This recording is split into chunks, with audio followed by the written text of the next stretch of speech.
These hoes through, bro. When shit don't go, man, they gon' jump whatever dick jumping at the time. You know I find it funny how you was acting funny, bro. You wouldn't let me touch you out. Think I'm disgusting, no. I probably won't get enough money out. I had to fuck with down. You my motivation. You the reason why I hustle now. You know I find it funny how you not. Welcome in, welcome in. We're just getting rolling. We're just getting started. We're gonna join in with Miss Keys in a minute. Welcome in, Rosie Posey. Hey, D Fairy.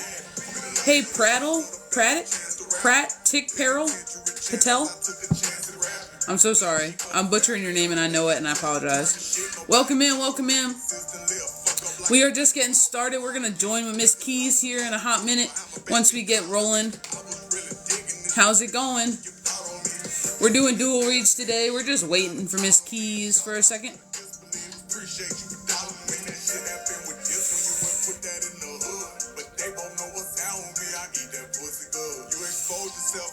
How's everybody doing today?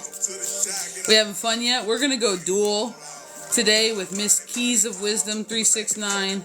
We are just getting logged on before we go dual. How is everybody doing? We're gonna go party with the best of them today. I hope everyone's having a great Monday. Welcome in, Jay. How is it going? Hey, Nick. Hey, Ariana. Hey, Paula. How's it going? How's it going? Bullshit. See through all your bullshit. Welcome in, guys. Happy Monday. Happy Monday. My day ones. How's everybody doing today? We are going dual today with Miss Keys of Wisdom 369.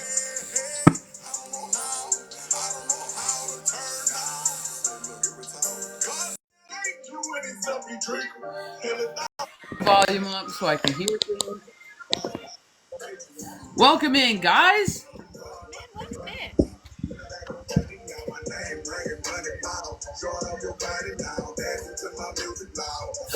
We are just getting turned up here.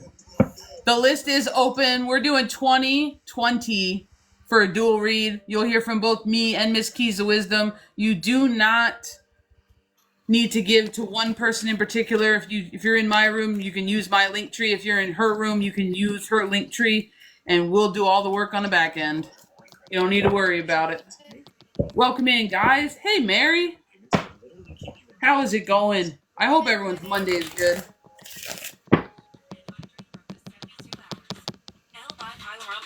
We ain't trying to listen to this. We trying to listen to this.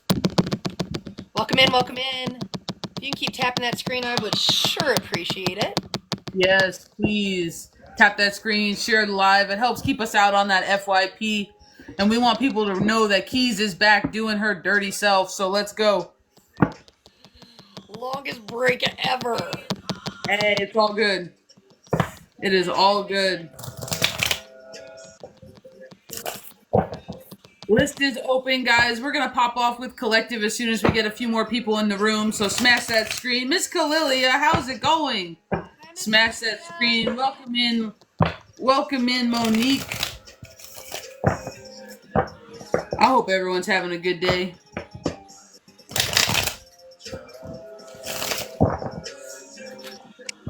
We are just getting started here. We're doing 2020 for dual reads today. You'll hear from both me and Miss Keys of Wisdom 369. List is open. We got Cash App. We got Venmo. Go ahead and get on the list while you can before we close it out for today. We're going to see if we can't get one or two more people in this room, and then we're going to pop off with our collective. Welcome in, welcome in. Welcome in, Southern Mama. Thank you for the share. Thank you, thank you, thank you. All the taps, all the likes, all the comments, all the shares and the follows. They help. They really help. Get me out of the void.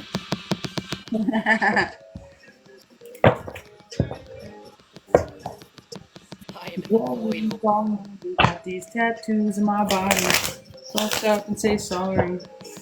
Welcome in, welcome in. Oh, hell. Nice to see your face, Keys, is what Kalilia says. Thank you. Miss you so much.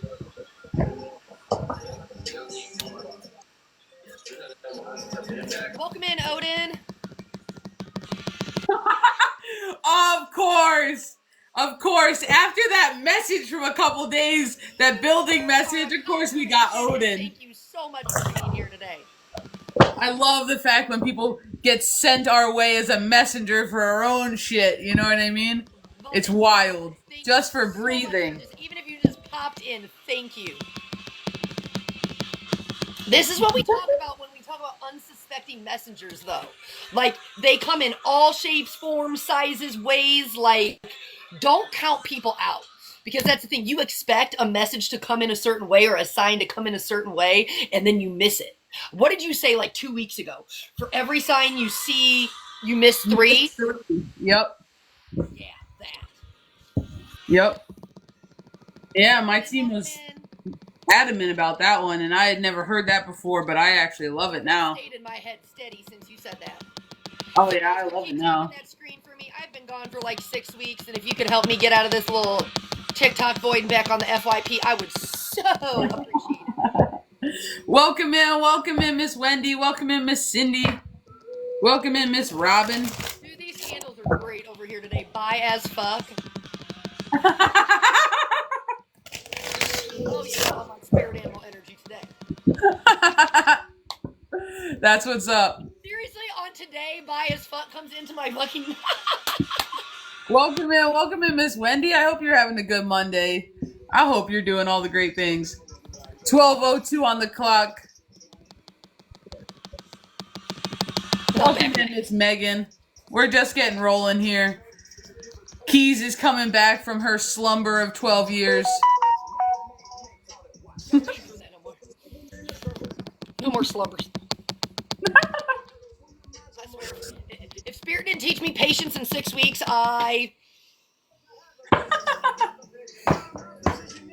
What are you thinking? You thinking you ready just to pop off and we'll just roll with it? I'm in the void. It's fine. It just is what it is. Okay, so I got the Starman deck out today, and we all know how I feel about this deck. All right, we're going to pop off with Collective. Miss Keys of Wisdom's going to start. The list is open. We're doing 2020 for dual reads today, so if you guys want to have something felt into, you got a question, or maybe you don't know what you need at all and you just want to do a general, we can do it, and you'll hear from both of us. We have Cash App, we have Venmo, and it does not matter who you send it to. We'll divide and conquer on the back end. All right? Whenever you are ready, Miss Keys. Juan Jose, welcome in, Juan Jose. Welcome in. I just want to say there's a part of the collective they are coming out swinging right now. Like, you are coming out as the Starman card.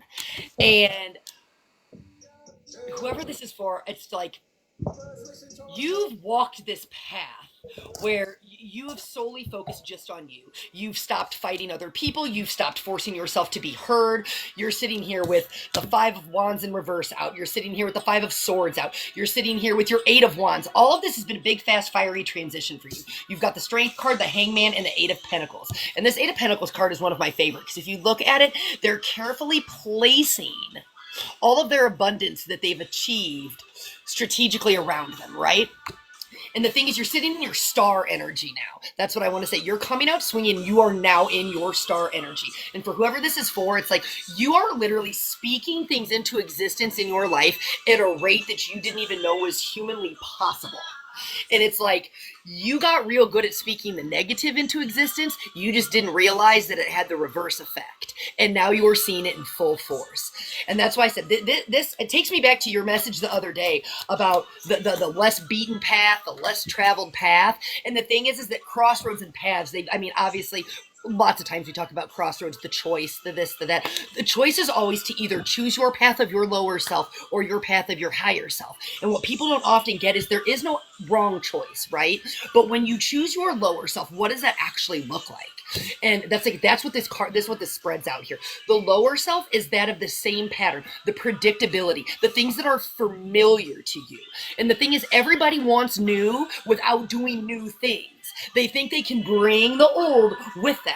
And that's why it's like there's this energy, and this deck brings this energy all by itself. But it's this energy of you have to be willing to take risks now. And I don't even just mean calculated risks. I mean like flying by the seat of your pants. You don't know how this shit's going to unfold. You're just letting it happen. And that's why I said this is a big shift for a part of the collective. You were in this space of almost kind of woe is me, but not fully woe is me, right? Like you're seeing all the things, you're having all the clarity, but you kind of got stuck in this space of now that I have the awareness, I wasn't really taking the action. And it's like we always say, awareness is the first step, but without action, awareness is nothing. And the thing is, this star energy, I just want to keep calling it the star energy. Like you are all the way up here. You are in alignment and you are sitting in your whole ass creation state. It doesn't matter what you're doing, you're creating. You're no longer limiting yourself by labels and constructs and this and that. And that's the thing, you have like set yourself free. And like I said, for people, I firmly want to tell you, it is your clarity. It is your, I almost want to say, for some of you, it is your telepathy, your knowing. You know things about people. You don't know how you know it. You just do. And the things that you were once doubting, and when I say doubting, it's not that you actually doubted them. You want these things to come in. You believe these things will come in, but you were leaving this little room for doubt. And now you're shifting. You're shifting into your high priestess energy, that conscious, that subconscious. You have merged them together or hemisync them, whatever label you want to give that. You have literally taken all the pieces and parts of yourself and you have reintegrated it. You have said, welcome back. And that's the thing. It's whoever this was, you fought yourself more than you fought anybody fucking else. And you know, at times it was like, this is your transition into your king of fucking wands. You may have been this emotional person, always trying to find the logic in things, always now you're standing in your fire. And I want to call it your crown of fire. I don't even want to just call it your fire. Your fire is up here now. It's not just in your belly. It's not churning and burning. It's not, you know, we're dumping gas on it. You have brought it all the way up to your crown, which takes me back to a previous message about the journey back to your crown. But this is this energy you're sitting in right now.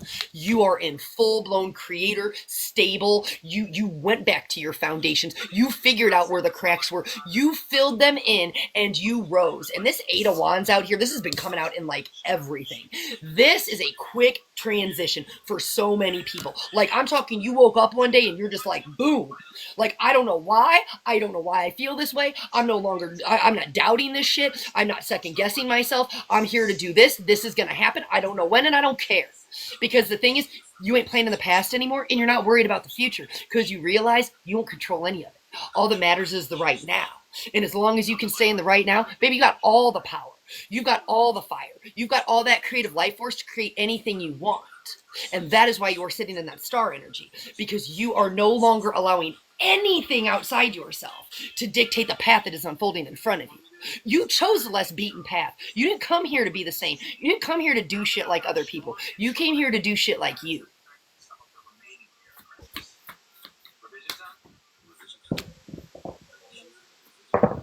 I got the Nine of Cups out here, and I want to feel like you're almost there. You're not quite there, but you're almost there. This is the completion of a cycle, this is beautiful because the fact that this is a Cups, which is water energy, and we just had the new moon in Pisces last night, and the new moon in Pisces right now is all about breaking barriers. It's all about being able to sit with yourself, reintegrate all those pieces and parts of self, right? And 9, what is 9? 9 is completion. It's the end of a cycle. You're almost there. You've changed. You've had this whole paradigm shift, and that's what I said. I just want to call it a paradigm shift. We got the 7 of Swords out in reverse here. That's moving away from that tricky, lying, betrayal energy. But I don't even want to say it in the fact of like other tricky, outside energy. This was the way that you were almost a trickster to yourself. The way you deceived yourself. The wool you pulled over your eyes. The rose-colored glasses you refused to take off no matter how cracked and beaten and broken they were. Now, you can't even see out them fuckers anymore because they're so cracked and broken. You finally just thrown them to the wind. And it takes me, again, back to that High Priestess card. You are letting your knowing of things. I don't even want to call it your intuition. It is your actual knowing that you are no longer second-guessing. all the red flags, all the this. That's where the Seven of Swords energy comes in. It's you deceiving yourself. Your guides, your team, spirit, universe, God, creator, whatever you believe in, right, has stood there beside you all along. But you tried to talk yourself out of things. You self-sabotage. Now, like I said, you've transitioned. That's why I said, I just want to call you like an overnight superstar. Like you the motherfucking star. That's all I just want to keep saying over and over again. You the motherfucking star. This is you finding your power again. And that's the thing. You're realizing where you gave it away. And that's the thing. The more you blame, the more you this, the more you're giving your power to things. Some things aren't worth your response anymore. And you're moving in silence, you're building in silence.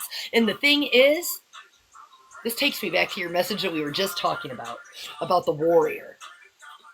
You never had to draw your sword, you just had to take a step forward on your path. It wasn't about fighting everyone and everything around you. You don't need that weapon. Your weapon was you, your authenticity. Your authenticity pisses people off. So when you stop deceiving yourself and making yourself smaller, that was your biggest threat to other people, is your authenticity. And now, like I said, you're sitting in this King of Wands energy. I want to call this your you don't give a fuck energy. You're sitting in this is who I am, take it or leave it. If you don't like it, bye. You want me to keep going? Because I can keep going. It's okay. I got it. If you want me to tap you out. With the star, we started with the star, man, and we ended with the star. So if you need any more confirmations about sitting in this star energy, your fiery crown, your transition, here it is. Like I said, we started with the star, man, and we ended with the star. And that's your masculine, and that's your feminine. Welcome to the balance. Yo, Kalilia's over here like, just use my government name if you're gonna call me out. Oh, we always use government names. I'm gonna be real honest. I got a similar message, but I feel as though my team is talking about the devil outside of you. Now I got the Page of Cups here, and I almost want to tell you that this bittersweet message almost strikes you as a little bit of nostalgia, is the way that I want to say it. This Page of Cups messenger and your journey to healing is the way that I want to put it. You were kind of fighting against it, and I feel like you had this lack of confidence and you weren't quite sure if you could pull through and get it done, is the way that I want to say it. You were kind of, I don't want to say pussyfooting, but you were kind of pussyfooting around, and you weren't sure if you were going to be able to pull it out of your ass or not, if you were going to be able to make the movement move, if you were going to be able to make it happen. But there's something that you did that changed everything. And I feel like that's part of you that started listening to your intuition. I feel like that's part of you that your instinct took over and you had to do something. Your instinct took over and you could no longer stay present in the chaos energy. You could no longer stay present in the energy that was holding you down. You could no longer stand stagnant, because that's the way that I want to say it. It's like if you were not choosing to do something, you were telling the universe that you were okay with what you were receiving, so you continued to receive more of it. Until one day you stood up, and this is why I have this 9 of Wands, until one day you stood up and you're like, nah, fuck this. Fuck this, and that horse you rode in on. And that's when your inner fierce came out. That's when I almost want to call it like your inner lion, but I got my jaguar down here. It's your inner protection. It's your inner, I'm done with this bullshit, steps out. Now I had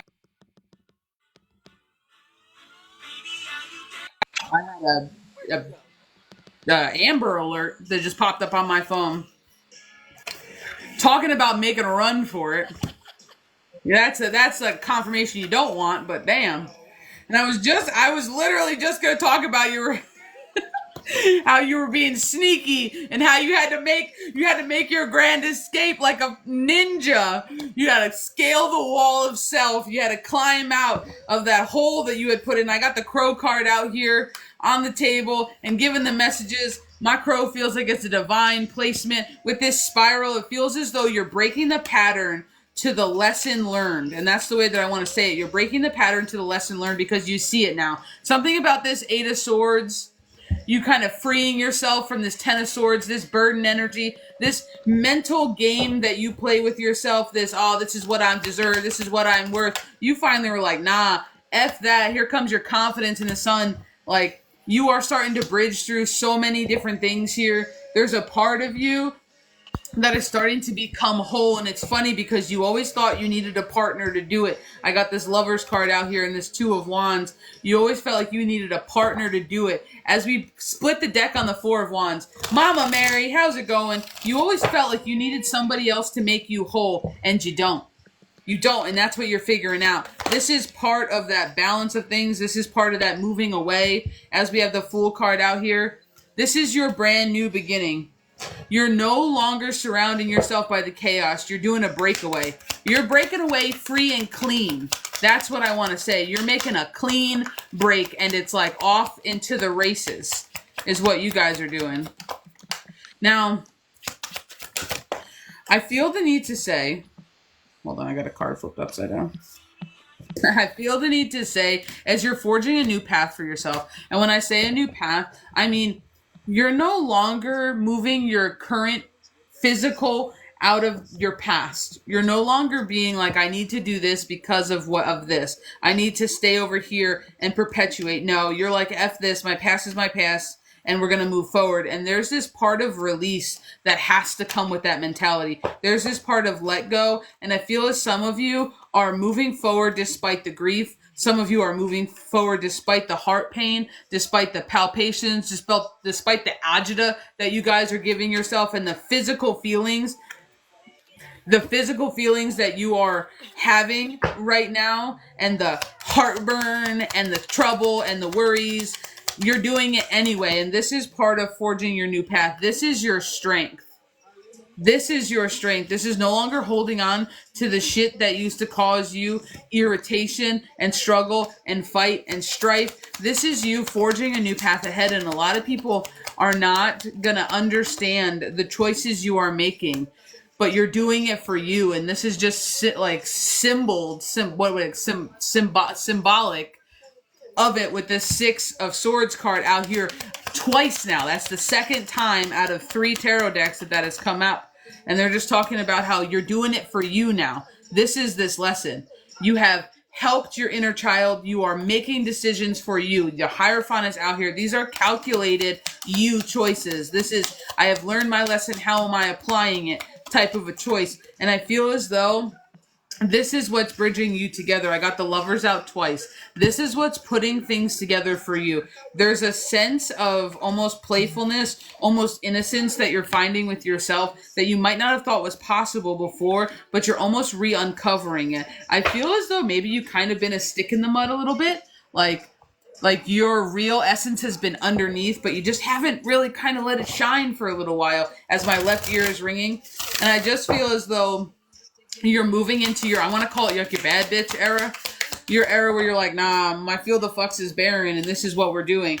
And this is exactly what we're talking about. You're following what you need. You got the navigation, you got the stars, and you are breaking cycles. As my moon card pops out here, talking about how you are just doing the damn thing, and you've had to pull away. That's why we have the detachment in the island. You had to pull away from this chaos energy of this negative Queen of Wands out on my table, of this just unstructured, rude, not in your best interest energy. Let's take the feminine out of it and yeet her in the dumpster fire. Let's just talk energy here. You needed to move away from the things that no longer served you, because nobody was doing it for you. And this is part of your grow up. This is part of your renewal. This is part of your rebirth. This is part of you taking back control of your life and of what you have going on. And I want to play with these. I want to play with these sassy cards for a second, because there just feels like there's something that, now if you haven't been here before, these sassy cards do not require any intuition from me,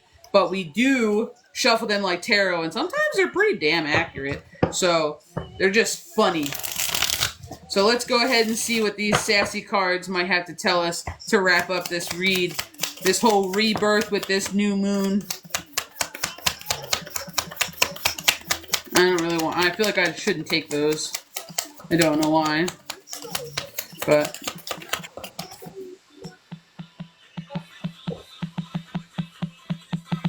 loving is its own reward. The very act of loving is the benefit of the risk. We all want to be loved back. We all want to be supported. But when you grow up, you see that it has nothing to do with how the person who receives your love reacts. and all about you just being willing to open your heart in this dangerous world. Be a gangster and love the fuck out of somebody today and expect absolutely nothing in return. What were we just talking about? This is your lonely road. Okay. Okay, I lied. Both of these are good too. Your wound is probably not your fault, but your healing is your responsibility. You'll never be free of the people who harmed you until you take full responsibility for your own healing, no matter what family you were born into, what body you got stuck in, or what weird shit has happened to you along the way. This is your life and nobody else's. Be tender with the parts of you that are hurt and the parts of you that are struggling. Take ownership of your whole beautiful, dented, pieced together self. If you blame someone for who you are, you give them ownership of you. That sucks wet shit, doesn't it? Focus on what you can do right now to be your own badass healer. Kabam. And then the very last card before we open up the list here is you are a product of what you believe. If you think you're a turd, you probably act like a turd, treat yourself like a turd, and accept turd treatment from others. Why the fuck would you do that? First off, you're not a turd. It's the physically impossible for you to be a turd and a sentient being at the same time. But even if you have been a kind of a turd, you believing you're golden will bring all that golden behavior and golden treatment. Today, just believing you're golden, if you liked it better, you not have to go to turd town tomorrow. That's too many turds in that one for me.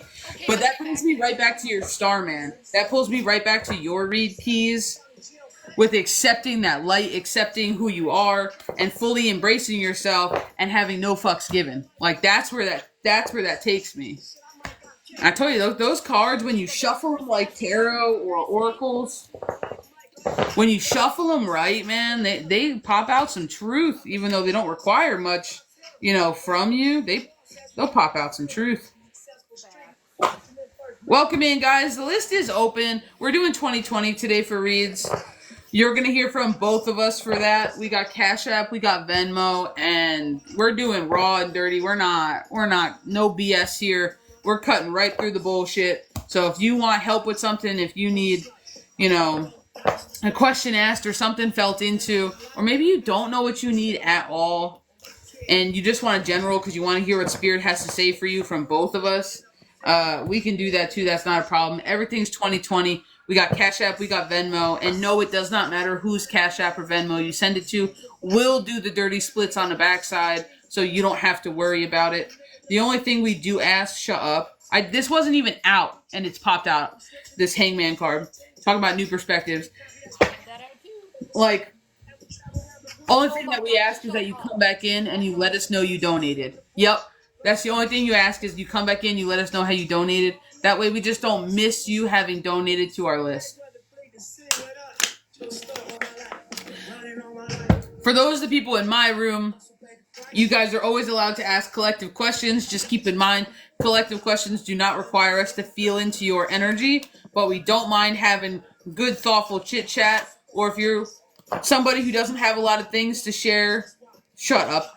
The Death and the Fool card. If you do not have someone to share a lot of your wins with, and maybe you just want to plug a win in the comment section because you feel good about something and you want to share it with people who will understand just how important and how hard it was and where you're at now, go ahead and do so. We're always here with all the love and all the support and a little bit of the ass kicking as well. So come correct or don't come at all. No. No. Display. Welcome in, guys. Dude, that's exactly what we've been talking about, though. Like, seriously, like, you can't even make this shit up. Oh, not at all. You know what I mean? We all have wounds that we didn't ask for and that we don't deserve. But the thing is, it is our responsibility to heal ourselves, and nobody else is coming to do it but us. So you get to decide if you're going to keep carrying your wound and play woe is me shit for the rest of your life, or if you're going to put your big boy or big girl pants on and say this ends with me. Because that's the thing, everybody wants to be a curse breaker, right? And they want to be the black sheep until it comes time to do the work. You like the label without doing the work. And that's the thing. If it ends with you, it ends with you. Well, that's the same thing with the person that, that's the same thing with the kind of energy of the person that literally is like, oh man, I want that. And you want what somebody else has in their finished product. but you don't want the hard ass struggle bus and all the work and all the healing and all the struggles and all the crying and all the battles and conflict that it took to get that product, that end result. You know what I mean? All the crawling out They of the want what you have, but they don't want to do what it took to get you there. And that's what separates the men from the boys. That's what separates the people who really want to do the shit and the people who just want the credit for the shit. Because most of the people that go through this, they don't want credit for it. They don't. Oh, They're doing it for them, and that's how you have to do it. You have to do it for you. Otherwise, it'll be short-lived. Welcome in. It's Jenny. How you doing? we're You're doing new to a my dual read room. Much today. love. They are 2020. We have Cash App and Venmo in our bios. You get both of us. Doesn't matter who you donate to. Just come back in the chat and let us know that you donated, please. Welcome in, Miss Jenny and Miss Victoria. How is it going? I'm sorry if I missed you guys. Thank you for all the love. Thank you for all the conversation and the chit chats. If you Sometimes guys we get to have talking. questions, please feel free to drop them in the chat. It ain't no week.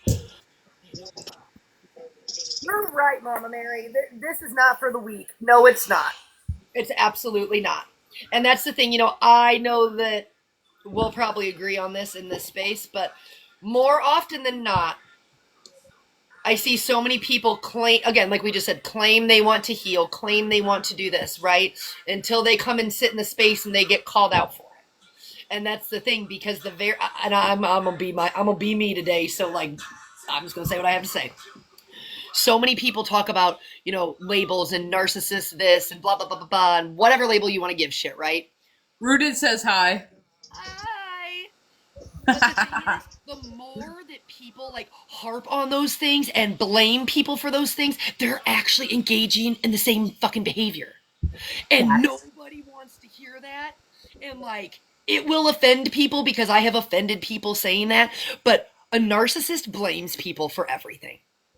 So if you sit in a space and you're blaming everything outside of you, at some point you have to ask yourself the tough ass question and say, am I embodying that same fucking energy that I am criticizing? Because then that makes you a whole ass hypocrite. And now you got to go sit with yourself and figure out how you're going to fix it, right?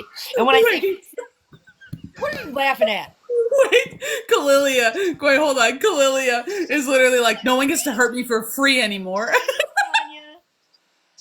She goes, nobody gets to hurt me for free anymore. And my savage brain was like, can you charge people for that?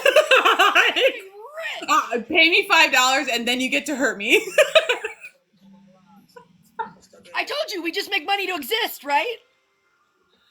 And if you're in my room or in Keys' room and you're not talking your shit and you're not speaking up your dream life and you're not manifesting with solid statements in your best, highest, greatest good on your wish list right now, I want to smack you. Like, just start. You have nothing to lose. You're not going to break anything. You're not going to damage yourself by speaking good. But you know what you do is you force those timelines like a magnet to come to you where those things are possible, where they're present, where they're currently happening. Why are you not speaking your greatest, highest good? A lot of people are the first one to say how something went bad, something took a turn, something didn't work out for me. You need to tell yourself just how awesome you are. You need to manifest things. I get paid for breathing. Money comes my way easily. Say thank you for something that hasn't happened yet, and watch how quickly it finds you. Gratitude first. Always gratitude Watch how first. quickly it finds you. I don't care how bad your day was. Just go outside and say thank you. Thank you for showing me what I needed to see today. Thank you for whatever, right? Just be grateful. It doesn't matter if like it hurt. It doesn't. Just be grateful that you see what you see, you experience what you experience. I'm sorry. It's just Mary in a minute, so I'm gonna need to know what everybody's laughing at because like I'm over here missing out on the fucking cackle. It's just Galilia. She goes, no, that's a paid service now. And I can like hear it in my head, like, no, that's a paid service now. You gonna pay me to hurt my feelings. You don't get access to me for free. If there's anybody in this room who deals with narcissists or narcissistic behavior, we can both help you, obviously. We've both been there. However, if you're just over it and you're at the point where you just really want your butt kicked rather than a hug, Miss Keys in a private space can give you the tools, a butt kick, a hug, all in 30 minutes, and really she always goes over. So, but all I'll in. tell you right now, I have never adhered to a space ever. Whatever time limit they put, I don't even know why we do that. That's why on the website everything says minimum, a minimum. I'm gonna be real, like, because if spirit's going, we're not stopping. The only time I have stayed within a time limit is because the person that I was doing a read for's phone died. But you know what I mean? Like, no, I'm not done yet. But it's like, when have we ever been like, no, shut up, spirit, 30 minutes is over? Never. Oh my god, wait, hold on, I missed something. Just yelled thank you to the forest. The trees are all calmed down, bonkers. Yo, good, Miss Bethany. I went out yesterday and I was talking to the stars, and that's all we're gonna share about that story. But it was a beautiful night last night, and if you were outside and you were chit-chatting with them stars, you already know what wild good stuff was happening. Oh my goodness. You gotta talk to things. You'd be surprised at how energy responds when you're nice to it. The problem is, once it has a solid form, it's almost like we discredit it, like we discount it, or we start talking differently to it once it has a physical form. And what you gotta realize is the energy's still there, and the energy still hears you loud and clear. So sometimes people are more worried about energy, like, well, I want to be nice because I don't want energy to come find me in a bad way. But then you'll turn around, and talk shitty to yourself, or, your car and all these other things. That's all energy too. You know what I mean? So the list is open, guys. We're doing 2020. Hold on. Let me go back in my little chat thing for a second. Something that I think this is for everybody, not just Mama Mary. Anybody who's dealing with a narcissist right now, you gotta flip your whole script, and we're gonna flip it really quick, okay? We can all tell the same stories to each other because everybody uses the same playbook. That's number one. Number two, your boundaries are for you. That is everybody's biggest hang up with a narcissist, okay? You think that you're going to make a boundary, right? And then you think that it's your job to enforce this boundary with this person, right? No. Because the thing is, you're trying to think logically, right? So logical people think, I make a boundary, people are going to respect it, right? Okay, well, we're not dealing with logic, okay? Logical Larry is not over here. Logical Larry? We've got Grippy Sock Grant. Grippy Sock Grant! Hold on. Here's where I'm going to flip this for you. Stop it. No, like, seriously, they all need a Grippy Sock vacation. Grippy Sock Grant. That was not a name that I could have ever pulled out of anywhere, and you just went with Grippy Sock Grant. I didn't think any G names. Grant just popped in there. The most random name ever. But the thing is, this is wild. This Monday is wild. When you make a boundary with a narcissist, okay, it's for you. It's so you don't take the bait. It is so you don't get thrown into reactive abuse, right? Because what do? We make this boundary and we're like, we're not going to do it. We're not going to do it, right? And you don't get access to me and blah, blah, blah, blah, blah. When we talk about taking our power back, when we fall back into the same patterns, right? We're like, they're going to push your buttons. That is all they've got. All they've got is they want you and your energy. They don't give a shit how they get it, okay? If it's love bombing, great. If it's reactive abuse, even better, because now they get to paint you as the crazy unstable one, right? Okay, can we talk about that for a second? Do you remember a time in your less healed self, right, your growth, where you have the same face as Mufasa right now, and I can't. But do you remember, like, I'm like Pumbaa on the side, just living his best life. But like, it's one of those things. Like, do you remember just the time in your life when love bombing, it was almost acceptable, and you're like, oh, like, wow, my God, thank you, that, like, you love me so much, my God, and now it's almost like disgusting. Fuck yes. Like when you talk to somebody and you're just talking to them for like a couple days and you're like, you're the best person I've ever met. Oh my God. I'm like, Like, holy red flag. I love you. You're my whole world. And I'm like, you don't even know my last name. Like, You don't even know my sign or my favorite color. Get away from me. time out. You don't know anything about me. Like, I'm literally just like, I can tell you you're in love with your fantasy before you know me. It's a no for me. It's a no for me, Janet. It's a no for me. No for me, Grant. No. But that's the thing. When you, and again, this is sad because, like, I mean, and I'm No, we were not supposed to fall for that. And yes, that is some people's pickup lines. Like, unfortunately, and like, I'm sorry if I hurt somebody's feelings today because I'm sorry. They slide people in and out of that role in their story. Okay. And that's the thing. That's why when you start to take your power back and you start, why do you think so many people see their partner, man or woman, I don't care who it is, entertaining other people? Whether it's conversation, whether it's sexual relations, whether it's whatever, right? It's because they need a new supply. So the thing is, like I said, when you go back to boundaries, your boundaries are for you. Because the thing is, and that's the thing, we all get boundaries are ours, right? But people don't apply it in the way they should. What happens when you take the bait? You react, you cuss them the fuck out, then they're like, oh, you're crazy, right? Like when you're like, oh, you're a condescending asshole because they said something foul to you. Now they're like, well, she name called me. But we're going to leave out all the context of why you probably deserve to be name called, right? But what happens? You then, after the interaction or the altercation is over, you're sitting there beating yourself up because why? You took the bait.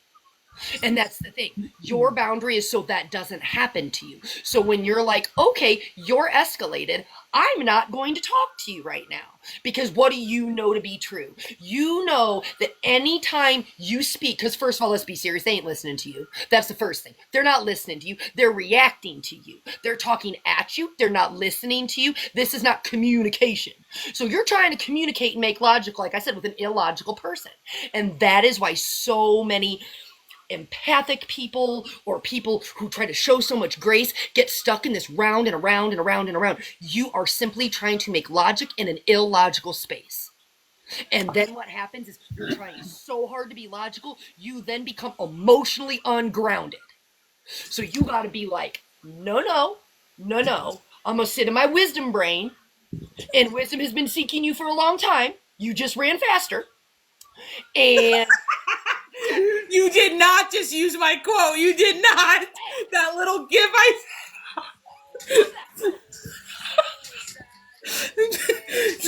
Wisdom's been chasing you. You've just been faster. Yes, wisdom seeks you. You have just been faster. But that's the thing. When you can stay in your wisdom brain, which is not to be confused with your logical brain, they are not the same. Your wisdom brain is your intuitive brain. It is your knowing. It is the fact that you can call the pattern before the pattern happens, and you're like, I see it coming, and then like, you're like, well, what the fuck just happened? Like, I saw this, I was ready, and then like, I went all the way over here in left field. It's because that boundary you set, you forgot to stand the line. Facts. Like, simply put. And the thing is, most things, when you're in those situations, you don't need to respond. It's your ego, and I'm gonna tell this is where I'm gonna hurt somebody's feelings today. Your ego wants the last word. Your ego wants to make yourself heard. These people don't care what you say. Facts. And if they did, they wouldn't be behaving this way. Facts. It's that simple. They don't care what you have to say. And every time you give them a chance, how much more does it hurt? And I say that from experience. That is of no judgment. So I know we've been talking about podcasting. I'm kind of wondering what? It's about damn time. I'm kind of wondering if we do like one day a week where we do like a podcast episode and maybe post it. Throw in topics. We would love for you to be an instrumental part. Because I feel like a lot of the spiritual journey just really isn't talked about. And sometimes when we come on here for live, it's hard to talk about it because we're doing reads and we have a certain time frame and we're going around clients and a bunch of other things. But I know we've talked about it a lot because there's just so much of this journey that people do and isn't widely talked about. Like how you feel when something comes in, if something like, you know what I mean? Just the ins and outs of things that people don't share because they think it might feel crazy or, one of those things. The healing equal trusting yourself and your psychic self. Yeah. Yeah. Oh, 1,000%. And a lot of people don't. Bits and pieces are thrown out in reads. But yes, a podcast about it all is a wonderful idea. Yeah. Yeah. Because like I'm wondering if we just did like different episodes. And it doesn't even have to be super long. Like a half hour, an hour, like whatever. But just like with a, you know what I mean? Because like me and you, like we could talk this all day. We talk all this on the phone all day long. You know what I mean? Like, but I think a lot of it would be good for people to hear in a more like grounded perspective. Everyone's talking about like, oh, sit in center and love and light and om. Tell me one working class American, like, let's just think about this. Tell me one working class American who has found the time in their busy day where they're barely making ends meet, where minimum wage isn't cutting it, where they're barely making rent, living paycheck to paycheck, maybe working 2 jobs, where they're going to have a second to sit down, crisscross applesauce on the ground, their life away, and then pretend that they're in a happy state. They're not. And that's the reality of where they're at. But we can help change that reality. But you have to do it in a way that's actually practical to the environment they're in. And that's where like a lot of people just don't realize that you can move out of that. You're allowed to move out of it energetically, even if the physical stays the same. You have to move out of it. And it's just, I just think that there are so many other things, just the reality of it. Like, there are so much misconceptions, I think, about even just abilities. How things come in. Auditory versus knowing versus seeing with your eyes versus seeing with your sight. Like, there's just so much, I think, that you could touch on without going too crazy. And I got some crazy experiences. I know your ass got some crazy experiences. I know Miss Rooted Intentions has some crazy experiences that even if we just did a round table, like kind of table. That's what I want to call powwow sesh where we're all just kind of chilling and talking and sharing experiences. Sometimes the experiences of others, when you hear it, it resonates with you because you went through something similar. And sometimes just the knowing that you didn't do that alone, that, this kind of things like is enough to help you be more confident, is enough to let you know that, no, it's like this for other people too. Like one of the biggest questions I got, like just for instance, like one of the biggest questions I got was, well, I had like an amp up of all this symbology and all this, synchronicity, and I really felt like I was in touch with my team, and then it just went and it went dead quiet, and I feel like I'm doing something wrong, and then they're perpetuating that they're not connected, and they don't have a this, and you had to get through that state and that point of being like, no, but you're connected, you're fine. Sometimes they do that on purpose because we're also human. We're not just spirit in the vessel here. Like, we're not just spirit, we're also in a vessel. Like, so it's the balance of everything. So sometimes they turn you off on purpose. But people don't talk about it because it's not really taught. Like, my team, if I get too much one way, they'll cut me off for my own good.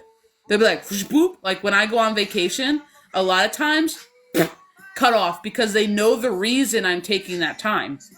Like, and sometimes even just lowering your feelers down 2 or 3 notches for somebody who lives in it every day and who is aware of how much their feelers are on and what going around and reading people and reading the room, just 1 or 2 notches down changes the game for some people with their feelers, especially my empaths, especially my healers, my energy people. It changes how you work and how you flow. And if you're not prepared for that and your confidence isn't there, that can rock your whole shit. But nobody talks about it. But it's the truth. People think you're on all the time. And I tell people, like, no, I teach the on-off switch.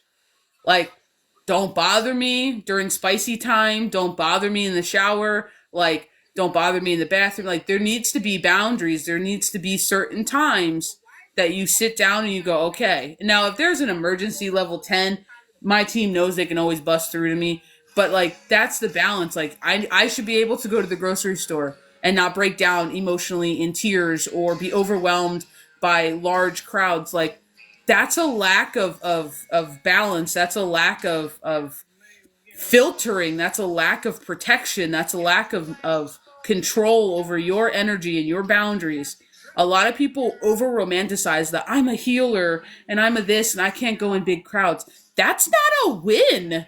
That's not a win. You're telling me you can't survive daily life. That's not a win. And people need to realize that the over romanticizing isn't cute because it's leading people to believe that they're either level 10 and can't handle life and they're a healer or they're not. And that's so couldn't be further from the truth. And I had to learn that the hard way through mediumship because mediumship gives no fucks. They're like, hello, Bert, I'm 4 houses down. Hello, and I'm like, Jesus. And you have to have it there. I don't care. Bert and Ernie can wait. Like, yeah, I mean, you have to, because, and I tell people like, you have to, yeah, because you're doing it for you. Longevity wise, you have to set them boundaries.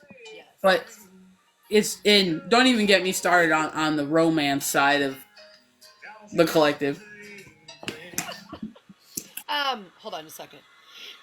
Chef Retired, when you said like rituals don't work for you, when we were talking about meditation, what do you like? Do you like, when I say this, like, do you like candles? Do you like fire? Do you like water? What do you like?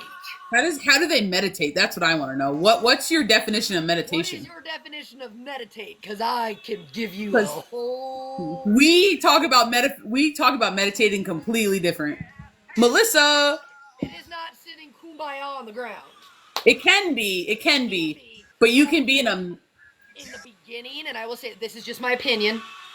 So many people struggle with the calming their mind, and like ChildOfBalance was saying, it ends up being one more thing on your to-do list because you're trying to implement something that you're setting yourself up for a failure. Because you're like, okay, I got 30 minutes to meditate. It's gonna take you a minute to like center your energy. But the thing is, if you're doing something that you like I'm just gonna tell you, I like fire. Okay, I like fire. Shut up.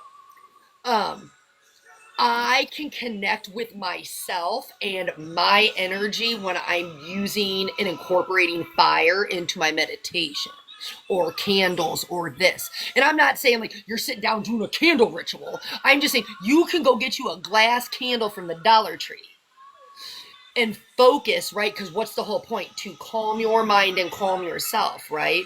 Like I said, fire can amp some people up, so it is not everyone's cup of tea. But I like it. So I can touch it, I tap into the flame. I remove things from my mind. I am able to sit and be still, which I am not normally a still person. I got a lot of energy most of the time. Well, see, but that's the difference. Like, I think that we got to kind of point that out for a second. A lot of people try to do too much stillness at once. Yes. The problem is you can get into a meditative state without sitting perfectly still. I can drive in a meditative state and have zero recollection of how I got there. I can wash dishes in a meditative state. I can color or draw or pop in an audible book and zone out because the sound and stuff like that is a repetitive. So you're allowed to click off your thinking brain. So a lot of people, when they go from no meditation to straight stillness, it's too still. So sometimes you need a little bit of movement. Like he's just talking about fire. Fire instills movement. But also picking something that doesn't require you to think to be doing, like driving, drawing, coloring, things that are just mindless tasks for you. Shower? Yeah, like just stuff like that can flip off your thinking brain, which is your logical brain. And that's when you can reach a state of meditation. And that's really all the purpose of meditation is to slow your brain down and allow the flow. It's not restricting thoughts. It's not any of that. It's just not grabbing onto any thought. So some people need to kind of slow down in the fact of not taking all the movement away, just taking one element of moving, which would require thinking away. And then you can pare down to more of a still sitting down, more of a this, well, I'm going to do it with music. And then you slowly pare down to having almost nothing. that's a lot more feasible for people than just being like, all right, it's Monday. I told myself I was going to meditate quietly, crisscross applesauce on the floor for 10 minutes. And then all of a sudden you're thinking about, didn't I buy that red scarf for $7.99? But I really wanted that blue, but it was $12.99. And we're all just like, what? Like, and then all of a sudden your timer goes off and you're like, I didn't stop thinking the whole time. Don't hate on yourself either. It gets easier. Just keep redirecting. You grab onto a thought, just tell yourself, oop, I'm going to let that go and we're going to get back to breathing. Breathing is another great way of focusing yourself because you put your brain on the body instead of what's flowing through your head as thoughts. There's a lot of different techniques, but I just wanted to like point out the fact that you don't have to all of a sudden go from everything to... Diamond painting is really nice for that. What's diamond painting? Oh, you don't know what diamond painting is? So it's like the little, if I'm correct, it's the little rhinestones. Remember like color by numbers? But they're like... Oh, with the gluey tabs? With the gluey tabs that you like use the little stampers? Yeah. I think so. I think I would like freak the fuck out and probably throw it across the room. But like, that's... I know so many people who... Why did I just picture your family with the tism around the table? After your puzzle story, where all the pieces were upside down? I was the only one bothered by it, though. That's what got me. That's when you know your tisms are different levels. Better than to even participate in that, because it was not going to go well. That's when you know your tisms are different levels. I'm like, y'all have fun. And I just walked by and I'm like, are you going to turn the pieces over? And they're like, why would we do that? Then you just get the slow glare, like, did we ask for your opinion? Yes, like, how dare you interrupt puzzles? And why would you even suggest we turn the pieces over? Shadow Warrior says she has one of those, but she hasn't opened it because she's afraid she's going to throw it. I'm pretty sure zoning out and seeing pictures in a popcorn ceiling is how I meditate. Yeah, you can do that. It's focus. It's the same way that people look at flames. You got to be careful though. And I say you got to be careful not because you're going to hurt yourself or anything like that. But pay attention to where you go because that's also the beginning of practicing scrying.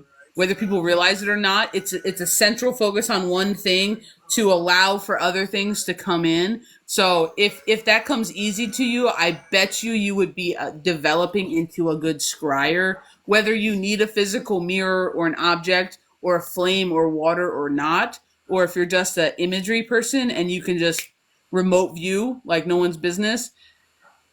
A lot of times, if you can have a central focus zone out, you're great at that ability. You just don't realize how to use it or how to tap into it a lot of times.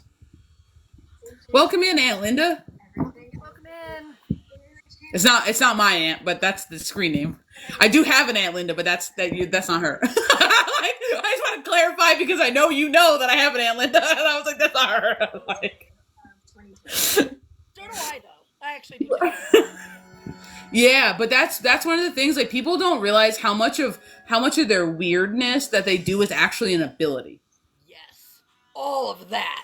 And that's what I would love to put in a podcast. Yes. That's what I would love to start breaking down is you're not weird. You're unique. And people just aren't talking about how your weirdness is your superpower. Exactly. Shruthy, how's it going? I haven't seen you in a minute, but I've been seeing you liking all the videos and stuff. Much love, much love. Because that's the thing, your weirdness is your superpower. Because your weirdness is what? It's your authenticity. And guess what vibrates higher than even love? And you know what? All the crows. And you know what? Like, if you want to go to the etymology of weird and like the original definition of what weird means, like, you already know. Just Google it. Do all the things. Just go ahead and Google her. Google her. The googs. Like, okay, fun fact, because we're going to do that today. Etymology of words. That's the name of the game. When a word comes into your space, right? Like, we talk about signs, synchronicities, messages. Okay, when you get a word, don't just take it as the word.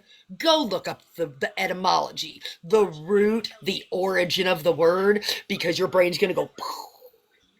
Yep. Yep. And that's the same thing with songs too. I feel like people get kind of misled sometimes with songs. If you start hearing a song play on a loop, don't just assume it's you. Like, don't. Go look up the songs. Read the lyrics. Like, listen to a play if you want to, but like, read the lyrics. Because a lot of times there's a key phrase or two, maybe a whole stanza or something that you're just like, oh shit, no shit. And it makes all the sense. And the song could be about loving this and that, and oh my God, you know, but then the one line, and you're like, oh no, it's not, because that's straight shade the way it's thrown. Like sometimes you gotta pick it apart for you because it's gotta go through your filter. You know what I mean? What? Hold on, I missed something. What did I miss? Yes, the crows. I've been seeing them, but strangely saw one randomly down the Ave. Never seen them there. See, like this is what I'm talking about. No, something is churning up in the collective, and the crows are being released as messengers, and I don't know how to make that make sense, but there is something coming, because when I tell you I have lived in this place, in this city, for over 10 years, over a decade. I think we're technically 11 years now. And yeah, we are, because we're 11 years I've lived in this area. I've seen a crow in around here maybe 4 times. In the entire 11 years, and I am like an avid watcher. I would love nothing more than to have a crow friend. I don't even care what you bring me. Bring me a button. I will feed you all of the wet cashew peanuts. I don't even care how much it costs me. Like, I want to make buddies with the crows so badly. So it's literally like, okay. And the fact that I saw 2 the other day and then 1 again this morning, and the fact that I was in the house this time and I would have missed it had it not literally started crying its face off directly above my house.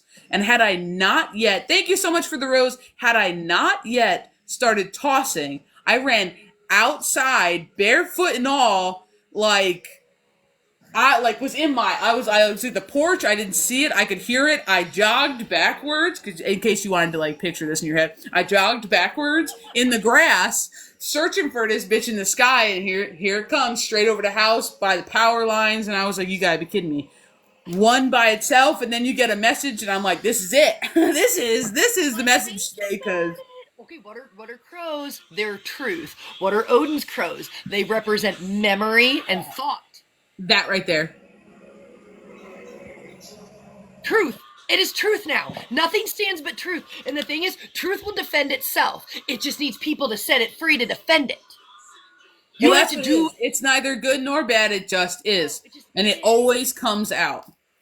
Yes, and that's the thing. That's why I said crows literally are symbolic of truth. That's what they are. And then when I said, like, for those into Norse and Odin and his 2 crows, you know, one represents memory. Okay, so what are people talking about right now? Deja vu, memories flooding back, dream spaces. Then you got thoughts, and you're like, okay, well, that's weird. I just saw a crow, but I was just thinking about this. And now it's like, okay, that is, like, when I say a symbol, what is the symbolism? So now that you know what you know, you had a thought. That messenger just came in to make you go back to that thought. Like, that was important. You thought it was important.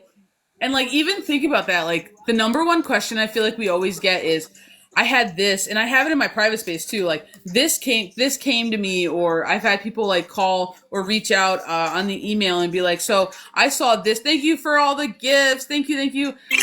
I, like, literally saw someone go, okay, like, I found, I don't know. I saw number 222, and then I saw a cardinal. What does that mean? And they're asking us for what that means. And it's like, we could divide that 20 different ways. You can Google what that number means, but I'm going to tell you what, Spirit did not go on Google to decide what message to give you. A lot of times those things aren't for that. Like, they might be cool, but a lot of times it's not. It's what were you doing? What did you ask a sign for? What were you thinking about? What has been on your mind lately? Like, a lot of times they're bumpers. And sometimes it's something really simple, like a crow pulling you back to Odin. Like, who's associated to Odin with you? Like, who's associated to this? Sometimes it's like a web of ping-ponging to get you to something. And sometimes the cool part that I've learned in my practice And this is where it goes back to the every sign we see, we miss three. I have had a flashback or a realization later on that a sign that I thought was one thing was, but it was also a little flash ahead sign to something that hadn't occurred yet. Something I was like, what? And then I was like, oh my God, last week I got this, and that meant this. Like, it's one of those crazy things that I think that people don't really think about. Sometimes signs have more than one meaning. It's just depending on our perspective when we're looking at them. So I always tell people, like, open up your perspective when you receive a sign. Why? Why do you look so confused? Something just popped up on my screen. I was trying to fix it. Oh. But yeah. Hey, Miss LeighAnn. Yeah, it's both of us. Nobody's on it right now. We've just been chit-chatting. It's 2020 to hear from both of us. Our list is open, guys. It's 2020 to hear from both of us. We got Cash App, we got Venmo. Doesn't matter who you send it to for anybody in the room. You're gonna hear from both of us, and we'll do the divide with all the moolah on the backside, so we're not worried about it. But yeah, so we're just chit chatting. We're probably gonna end up doing podcasts soon. I can already feel podcasts coming because, yeah, we're just gearing up like crazy. Welcome in, Indigenous Witch. I'm so sorry if I missed you, if I didn't say hi. I can't remember if I did. We were like all over the place. I've also saw a huge raven months ago after I began to see/hear crows, but I'm still trying to figure it out. Okay, I love ravens, and we just don't really have them around here. But, like, we got Miss LeighAnn on the list, Keys.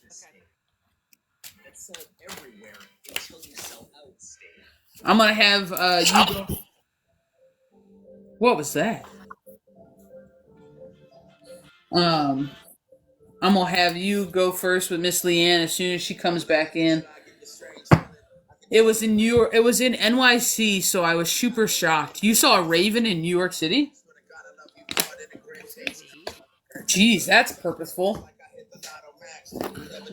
Miss LeighAnn's back. So, Miss LeighAnn, we're gonna have you start off with Miss Keys. Is there anything that you would like felt into, or any kind of topic or anything like that?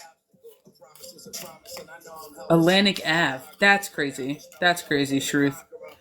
I hope like you remember that, wrote that down somewhere, time and everything. Miss LeighAnn's asking about work keys as a topic for the toss. Work. All right, guys. So while we're doing reads for Miss LeighAnn, please continue to smash that screen. Please share the live, show all the love. Feel free to have fun in the comments section. And then we'll be doing this. List is open. It is 2020 to hear from both of us. We got Cash App. We got Venmo. Thank you so much for being here. Thank you for hanging out with us on this beautiful Monday. And Miss Keys is going to kick it off for you, Miss LeighAnn.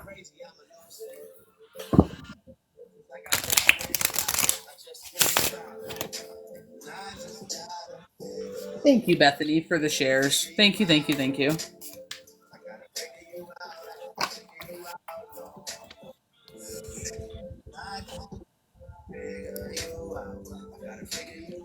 LeighAnn says it's nice to see you, Miss Keys. Thank you. I'm glad to be back. I missed everybody. Lee, she doesn't have to answer this right this second, but I threw my own deck. My like, what's your hang up deck? And I get that like you're in this stagnant position, and I just like my team saying you're almost like at war with yourself because you keep second guessing yourself. I feel like you've recently tried to speak your truth, but my team's calling it your watered down truth. Like, and when they're saying that, it's almost like you kind of tried to draw your line in the sand and enforce a boundary. I don't know if it was in the workplace with a superior, but I'm kind of getting it's more like a superior. But you didn't do it in, I want to say it in your full authenticity. So my team is calling it kind of watered down. And we've got the how teachable card out here. And when they're asking you how teachable are you, I just feel like whatever you're currently doing, it doesn't really light you up. It's kind of like your means to an end is what my team is saying, and that's why you're kind of at war with yourself. You're like all of the I don't want to call them your adversaries in a mean way or like a not mean but like kind of like a shitty negative way. You're your biggest adversary here because there's all this, like, I'm getting this real swirly, like, external energy, and it's like you're being pulled in like 52 different directions all the time, which then brings you back to, you keep trying to bring it back to center, and that's where this how teachable card keeps coming back up. You keep trying to bring it back to center and figure out what you can do differently. In some of these things, I'm feeling the need to tell you, like, you just need to let, like, the chips fall what they lie, where they lie, and move on, in the sense of, don't keep revisiting the same old issues, because some of these people and energies that you're having to entertain in this space, they're not going to change no matter how many different things you try to implement. So you're going to have to go back to speaking your truth. And if there is something that is leaving you unfulfilled here and your needs aren't being met, and it's in the, you okay? Because, like, I'm just going to say, I have the World card in reverse, which goes back to your stagnant position. There's so much here that is outside of your control. You are going to have to decide just how much you're willing to take. Like I said, I just feel like whatever position you're in, it's a making yourself smaller. I'm just going to be really honest. I think you have expectations of it getting better, and I don't necessarily know that it's going to get better if you're relying on external pieces on your board to have to move into other places for things to get better. Like I said, I just truthfully feel I've gotten so many stagnant cards out here that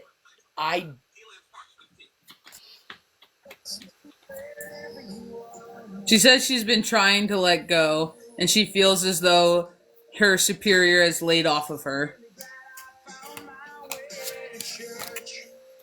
She says, shit, I'm in sales. I don't know what else to do. But is he late? Like, when I say she says he's laid off of her. But are there still these negative?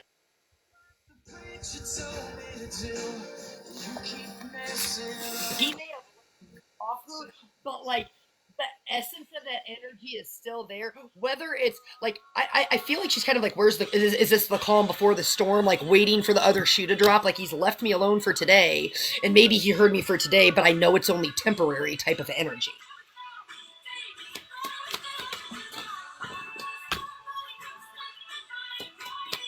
I've got the Devil card out.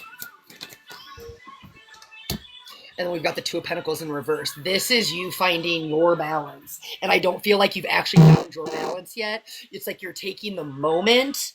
And that's what I said. I just keep going back to the, like, you feel stagnant because it's improved for the moment, but you know it's not a long-term improvement. So, like, I feel the need to ask you, like, what are you doing in the long term? What is your end goal? That goes back to the how teachable are you card. So you've got some relief, is what my team's saying. You've got some temporary relief where you feel like this person isn't, like, riding your ass like the way they were. But you're still trapped. At some point, because the thing is, at some point, you can feel it. And that's what I want to tell you. You feel it, like, in your gut, in your belly button, like, this is temporary.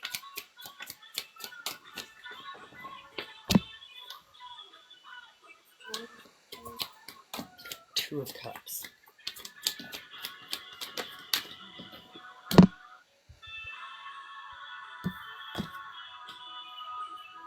Queen of Cups.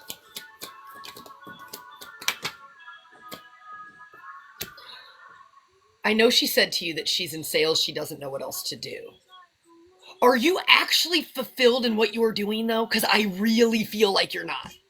I've got the Two of Cups in reverse. I've got the Queen of Cups in reverse. And then we've got making investments out here. Like, it's time for you to invest in yourself and the things that bring you joy and bring you passion, not the things that provide you means to an end in this materialistic 3D world. She says, yes, I need to perform for them to lay off. The second you were talking about what you were talking about, the song from Hatebreed, I Will Be Heard, just popped on my playlist. So I guess our teams are having fun playing off each other, because that wasn't supposed to be next, but it was.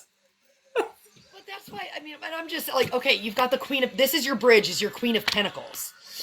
But you have to make a choice first. Are you going to keep doing the same old shit and getting the same old results? Because I'm just telling you, I feel like you feel stagnant and stuck in what you're doing. You have the Empress card out here. This is time to birth something new. You have an energy that you're always looking for more. You're looking for the guidance. You're looking for someone to tell you, like, hey, it's okay to take this risk. And I feel like you have something in the back of your mind that is a seed, and you need to nurture it and you need to grow it.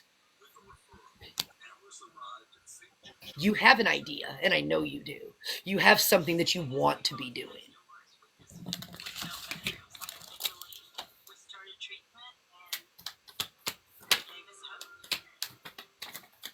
And I want to say, I don't know who told you couldn't do it, and I feel like that's your hang up. You have an idea. You have a different path what's the word I want to say? You have a different path that you'd like to walk down, but somebody told you might not be able to do it, and you just keep undercutting yourself in your head. She says she doesn't know.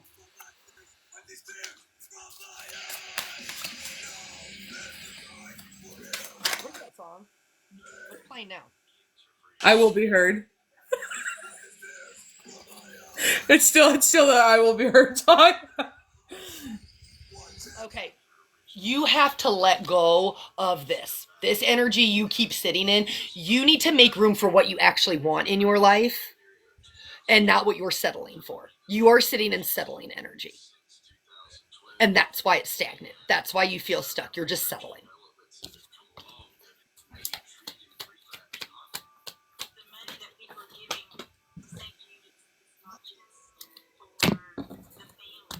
Hold on, I want to get that one more back. Hold on. Grand Shining Reflections. Welcome in, Benny.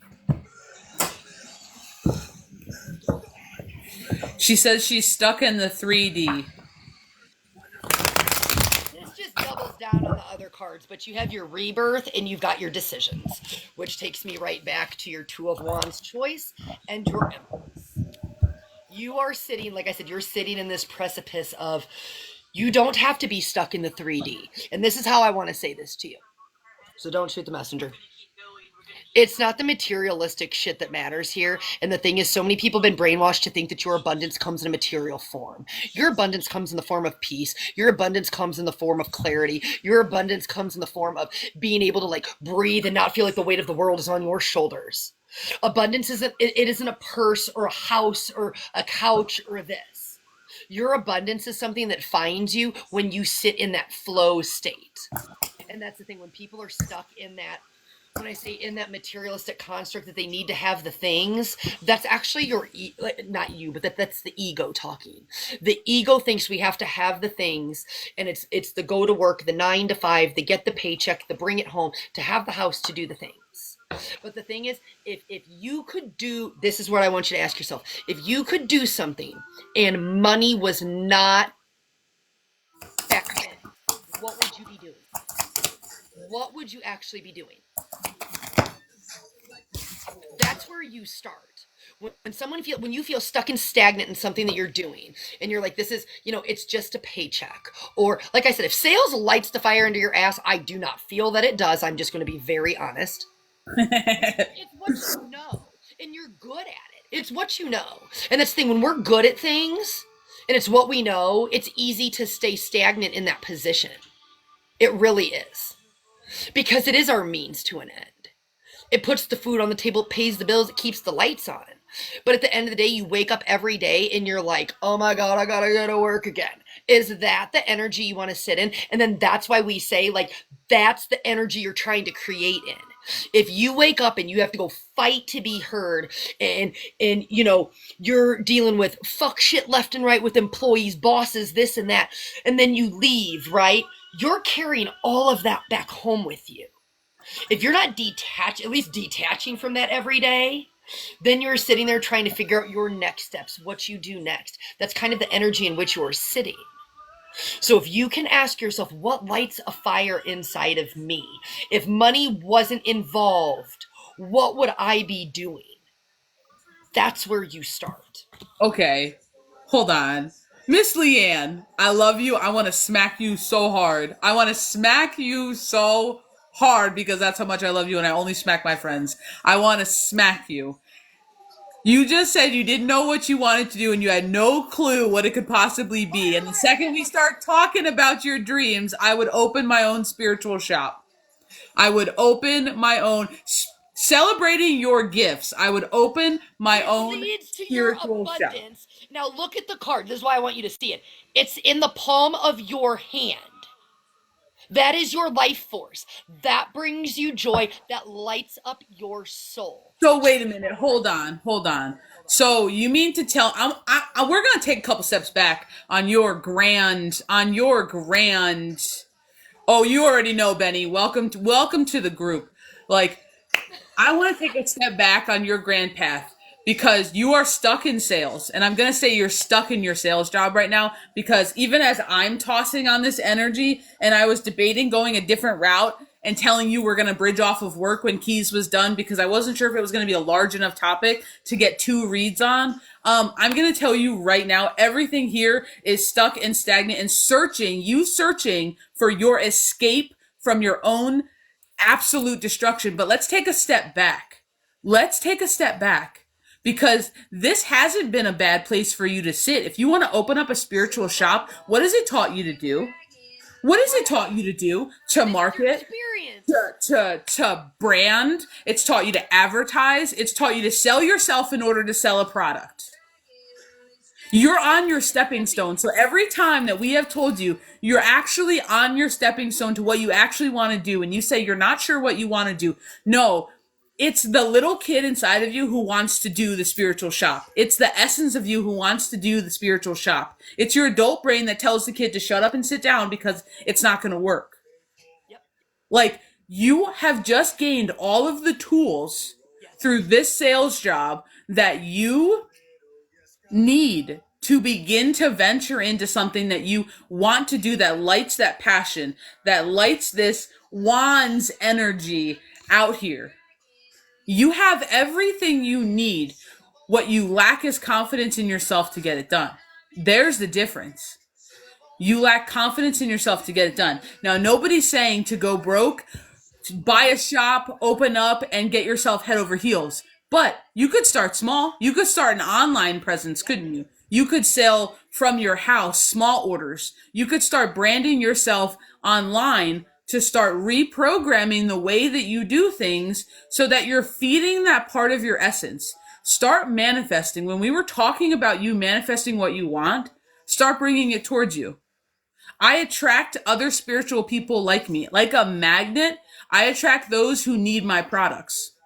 Like a magnet, money flows my way so I can invest in my dreams and in my future. You are good at sales. You are good at selling yourself. And you say that you don't get recognition unless you perform. And you've been getting recognition lately in the fact of they've been leaving you alone and they've been off your ass. So what does that tell you? Bitch, you know how to perform.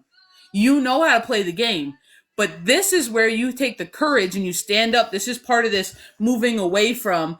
This is part of this getting up in your magician energy. You have the skills and the tools to do what you need to do.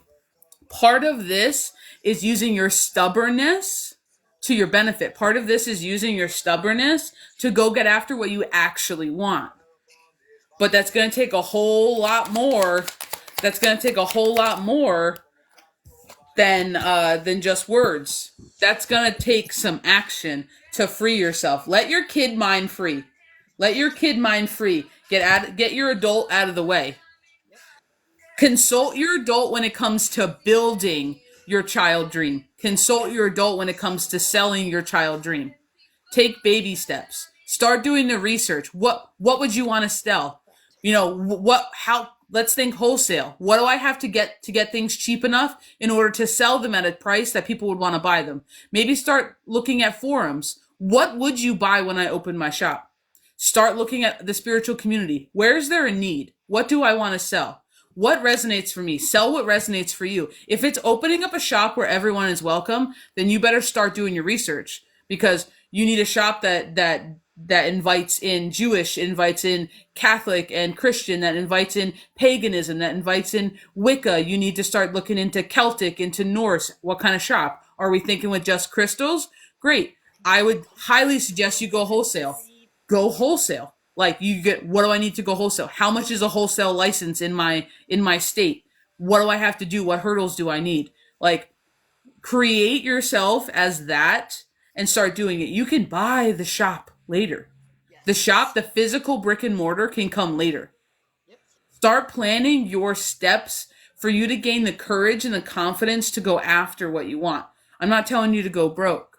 But if this is what's going to light your soul on fire, maybe you're the kind of person who has the side job and never opens up the brick and mortar and keeps her day job because she realizes that her day job pays for her life that she enjoys. Yes. You're allowed to do that. Facts. You can make your own rule book. Perspective. Look at your job as the financial means that allows you to do the fun stuff you're doing.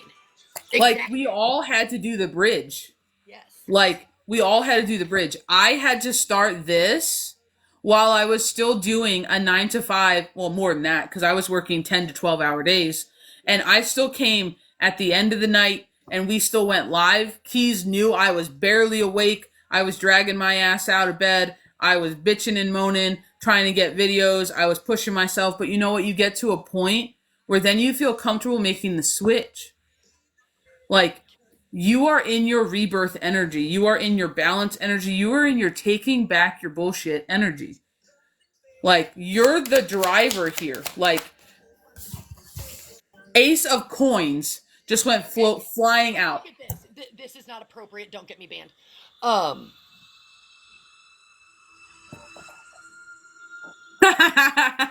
Big dick energy. It's you creating that foundation. That's the way I take that. This is boss daddy card, but I mean, it's the business. It is. Shut up. I love this deck, dude. By the way, I've never thrown it on live, but it's hysterical. Because it's not entirely live appropriate, but it's hysterical. But it's hysterical. So and it's accurate. It's literally about the abundance, right? So rich, take that how you want. Rich is your abundance. Rich is your peace. Rich is bringing your child self to life. And abundance is anything in excess. Any energy in excess is abundant. That stable, that's your foundation. What are you rooted in? What are you building on? That business owner, that's being the main character in your life. That is your creator, manifester, big dick energy. I mean, whatever you want to call it, right? But like, that's your boss lady energy. That's your, this is my bad bitch era. I'm going to create my life. I'm not playing small anymore. That is the energy of this card. And you know what? I think this song is for you, and I'm going to flip the way it's context. 7 years just came on by Graham. They're asking you, where do you want to be in 7 years? Where were you 7 years ago? What are you going to do now? Because are you going to wait until you're 60 and then decide that you didn't have the life you wanted and you want to redo? Spirit is aligning so much for you. They are, because you're making the moves. Like, you're making the movement move. You're just doing it slowly, and you're asking almost for like check-ins and assistance. They have your back. This is part of ushering in something that you think you deserve. And I feel the need to really tell you that you can have it if you want it. Like, ooh, Jesus. You can have it if you want it. Like, it's yours. And I feel like there's this level of insecurity. There's this level of almost caution that it keeps your tiger caged. That's the way I want to say it. There's this level of caution. There's this level of kind of hesitation, maybe hesitation energy that keeps your tiger caged. But every time we cage the natural energy that we are, we cage that fierceness, we cage that passion, we cage that wand, it loses its untamed beauty. It loses its ability to be fierce. It loses its ability to be confident. And that's kind of just what you have here. You're confident within the cage. The second somebody opens the cage, your big energy goes away and you're like, oh, no, just close it. It's kind of giving that, like when you have two dogs that fight on the other side of the fence, and as soon as the owner kind of takes the fence away, they're like, no, we cool. We're good. And that's what this job has kind of taught you to do. It's kind of taught you to have to fight with inside the box, and Spirit is pushing you outside of the box. This is a whole different kind of fight now. Once you step outside the box, there goes your safety net. There goes your rules. There goes everything you've just built for yourself as a security and as a home, as a place to live. Your abundance in breaking the cycle.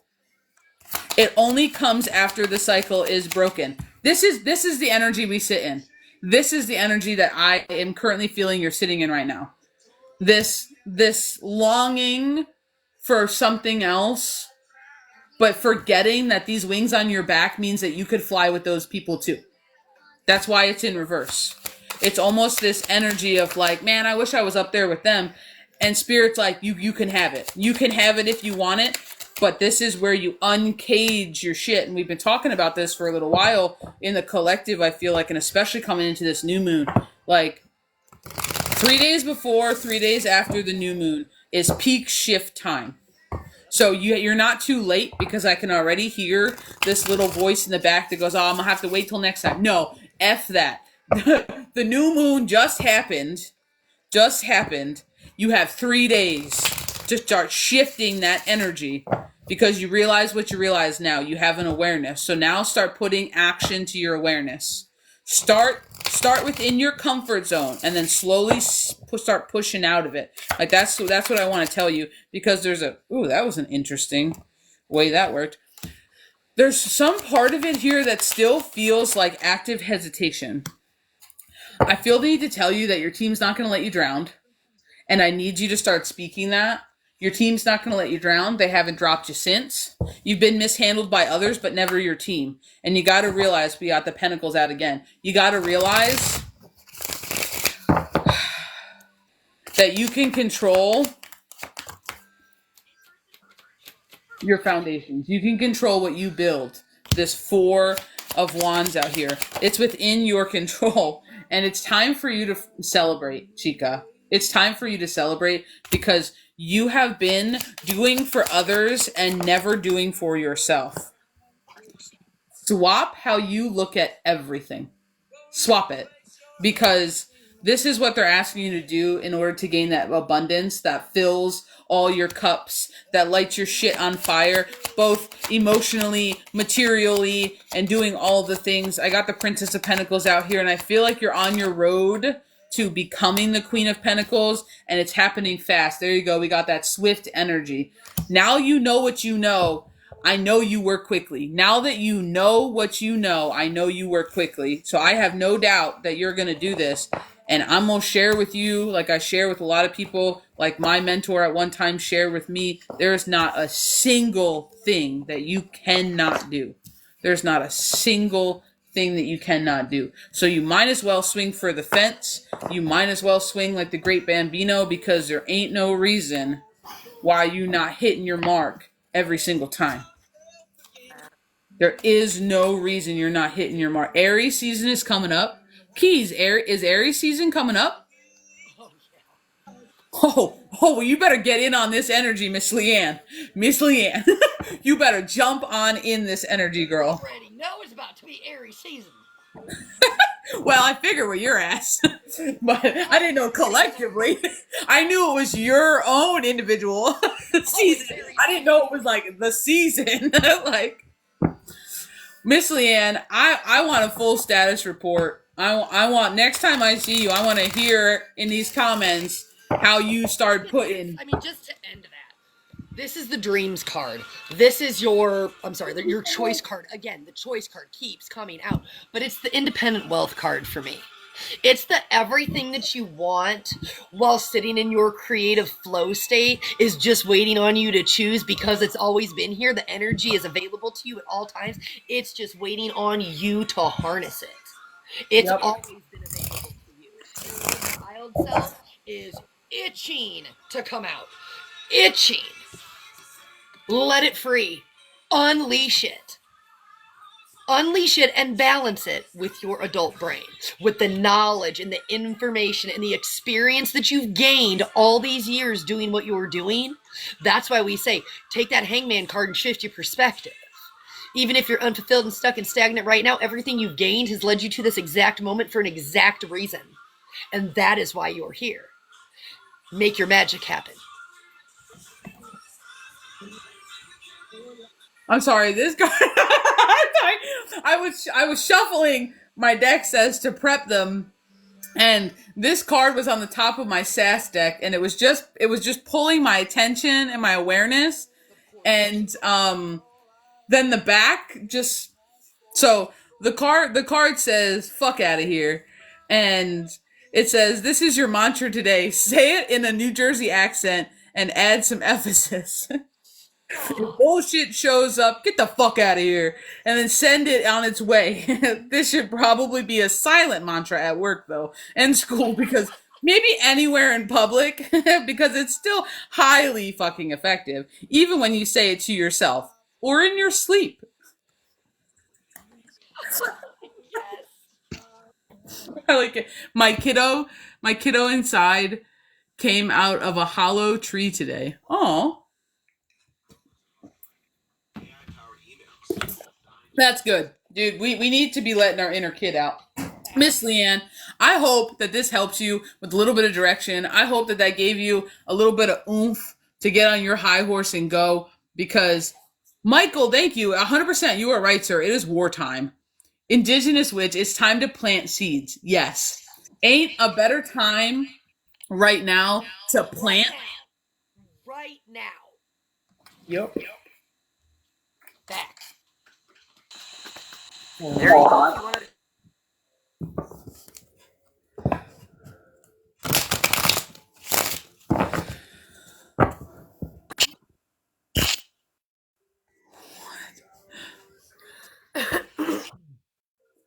Oh my goodness.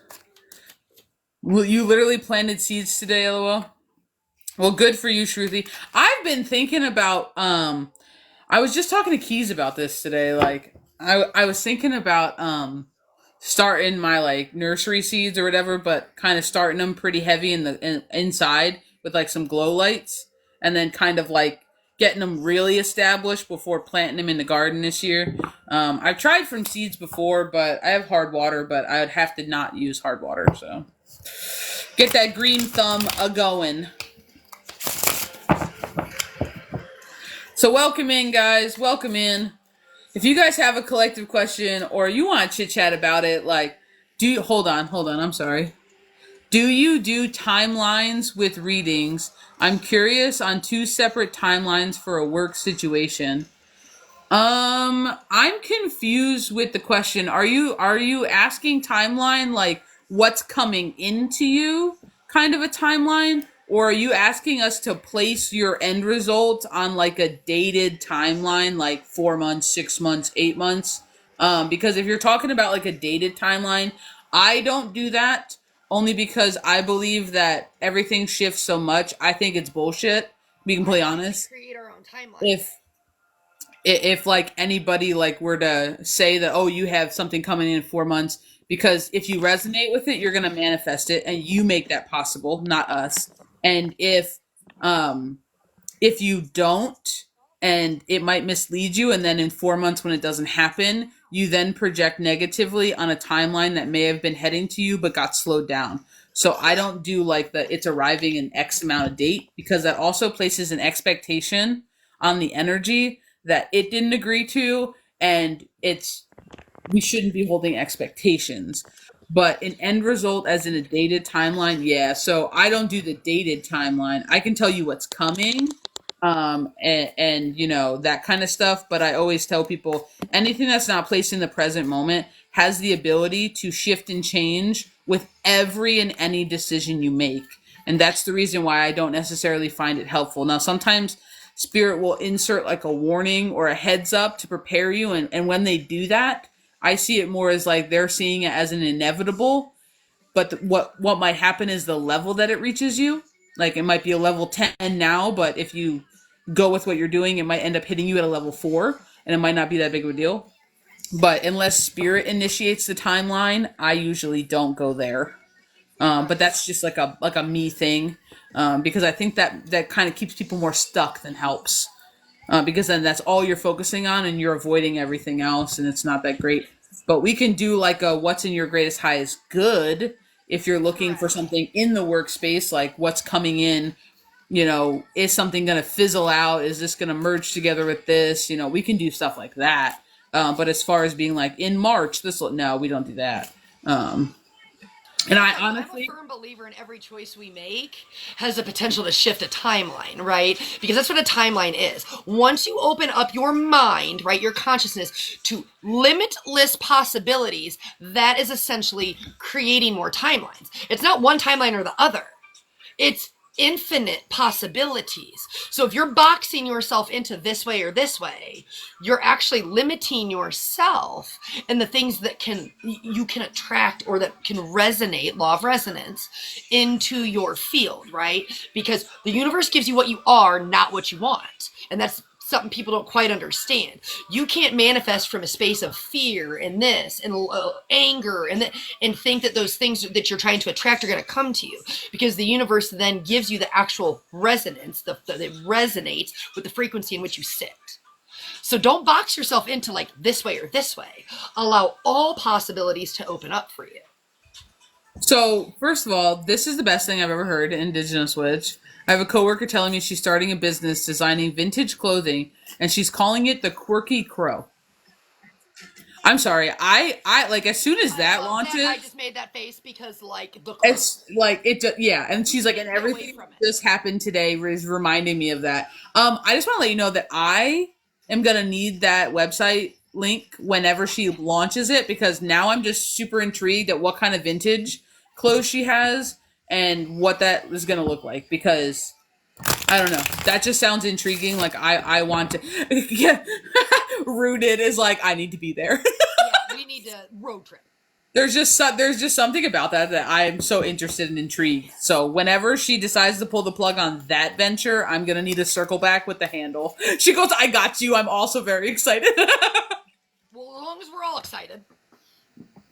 I just like, but yeah, she says it makes sense. So yeah, it's just an us thing, and it's only because, and honestly, I truly believe that anybody tells you that something's happening and gives you a timeline is complete and utter bullshit. I'm gonna be honest.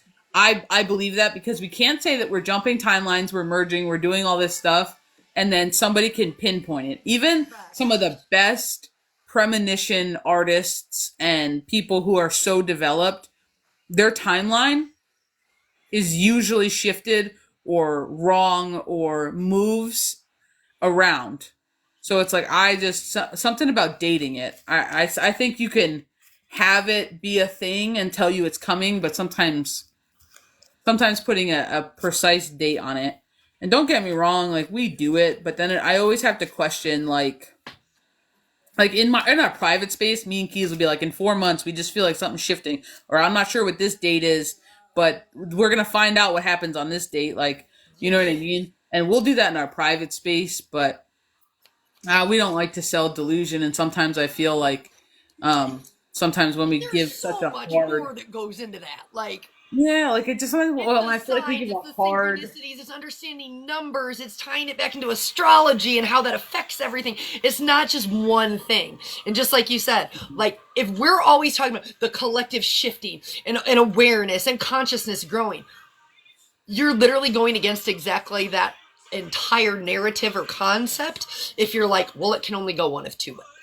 well, and that's the thing. And then I feel like even when we're given a date, like we forget about it. Yes. Like we don't hone in on the date. We just hone in on the energy. And the energy, exactly. And then it's shocking when it comes on or around the date, but like, and then we're just like, Or didn't we creepy. talk about this? We're like scrolling through all the messages in our phone, and then we're like, you're never gonna believe this, and then like, I'm like speed dialing you, and I'm like, you remember you said like 4 weeks ago that we said in 4 weeks, like it's that kind of stuff. But this is what we're also say when we say to find your people. Yes. Like like I don't know, whoever commented something, it was blocked so we can't see it. Um if if you feel like you don't have people around you who are your people, I would probably tell you you're either transitioning to find your people. Welcome in, Blue Jay. You're either transitioning to find your people, or you're not being your authentic you. So the authentic you people who are going to jive with you haven't found you, because you're not putting out an energy that will attract them. You know? Perhaps. How's it going? I hope you're having a good day. I hope your Monday's going good. Oh, okay, Miss Bella. Miss Bella still would like a reading. She said she just put in for work. Okay. So, not a problem. I'm gonna have Keys start. I'm gonna head back. I'm gonna just check something. I'll be right back. But Miss Keys will start for you. I mean, is there something specific in regards to work, or Do you just want like a general work topic, or are you looking for something more honed in? Do you have like a direct I question? just feel like she has a direct question. I That's why. know. Yeah, I do.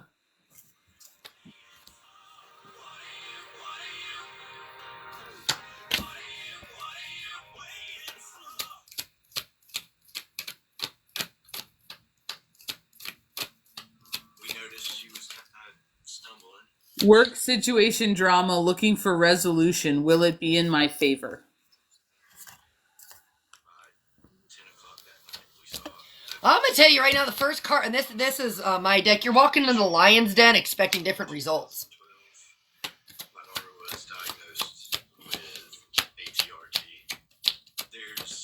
And I just keep hearing that it's time for you to drop your mask, and that I don't even know why you think you deserve this kind of behavior.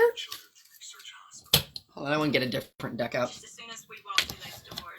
And I've just got the price tag on your peace and your worth. Now, I do have the Seven of Swords out here, which is a transition card. So this is all about moving away from things. So in the sense of talking about resolution here, I do think that you will overcome it. But right now, I really want to tell you, I think it's the calm before the storm. And I still feel like like I said, the very first card that came out was the walking into the lion's den expecting results. And I really just I feel like this has been like a pattern in the workplace. And it's just kind of amping up again. That's why She says immediate situation and then escalated situation connected to it. She goes, "Oh yeah, it's a lion's den for sure."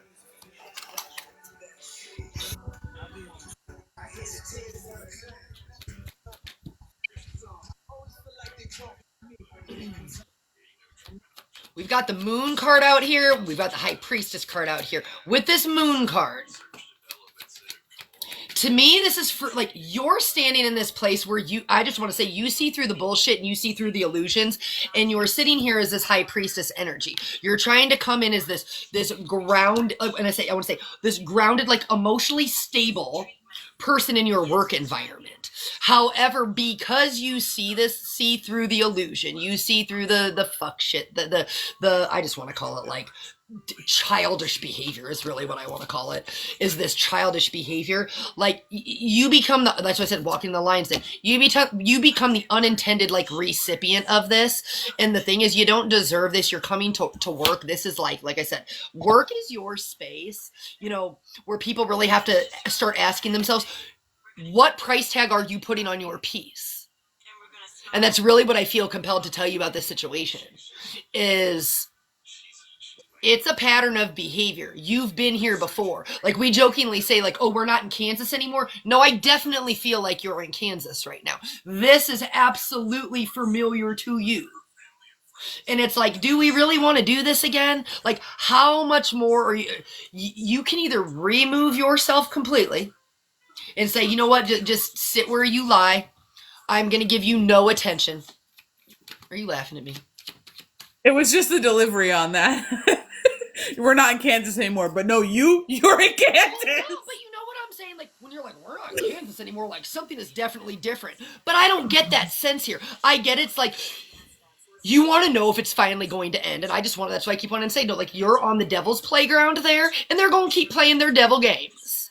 You can decide at any point in time if you're going to engage or you're not. And the thing is, for some people, that means like you have to go up the chain of command. If you're not being heard where you're at, then you're going to have to go higher. Or at some point, you're going to say like, you don't pay me enough. That's really what I want to tell you. You don't pay me enough to deal with this crap.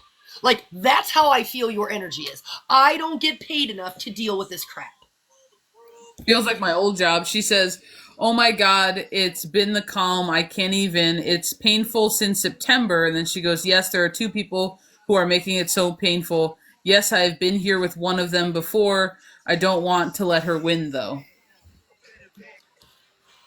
I'm just going to ask you, this person's coming across as a King of Wands in reverse energy. They're very nasty. They talk very down to you. They're almost like I don't even want to call it like a bully. Like, it's far past a bully. It's like, She says she is the chain of command, and unfortunately, she has all the ears of the abuse above of power. people. That's where I was going. Abuse of power.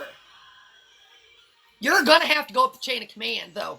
Like, that's what I'm saying. You don't deserve this, but every time you're dealing with her, she is the lion's den. She is that fiery, upside down King of Wands energy. So you keep going back in there thinking maybe this time it's gonna turn out different, but she's already dropped her mask for you. You see through her crap.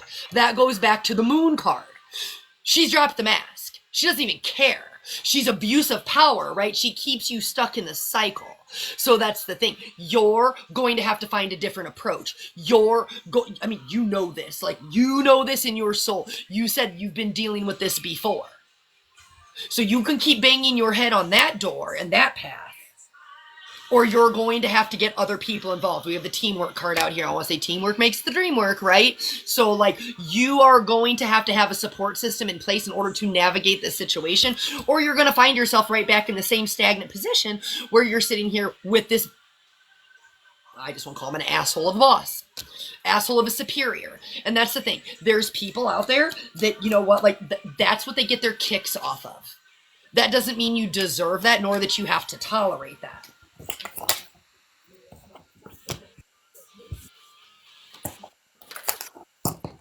And I feel like, I just want to tell you this, you have played nice long enough. Like, you come out here as this emperor energy, this really, I try to follow the rules, I try to abide by, you know, I want to say company policy, but like, you're at a point where like, you're going to have to do things differently.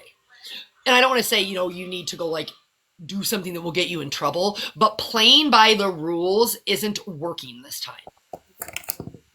She says, yeah, she did the exact same thing 3 years ago, and I fought like hell, kind of won, quiet for 3 years, and boom, it's all happening again.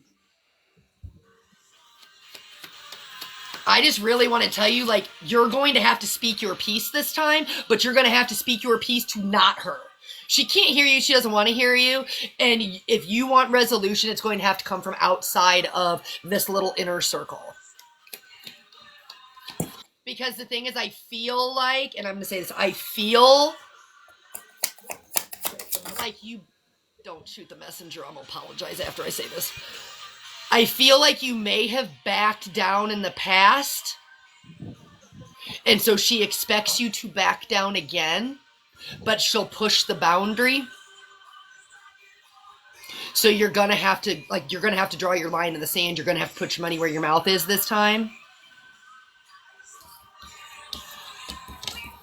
And it just takes me back to, you get to choose what you settle for. You don't deserve this kind of behavior. But my team is saying, what are you going to do about it this time? What are you going to do differently this time than you did the last time? Because all you did was buy time, right? You were seeing the pattern again. So you bought time. You had temporary resolution or calm before the storm energy, right? But we're right back to it. So there's something predictable and in a pattern or cycle that you are able to see. That is your clarity. That is your perspective. You have this awareness now. Now that you have this awareness, what are you going to do with it? What action are you going to take to make sure while you stand at this crossroads and decide that you don't repeat and come back around? It's going to veer you off in this direction. It's going to give you the forward movement.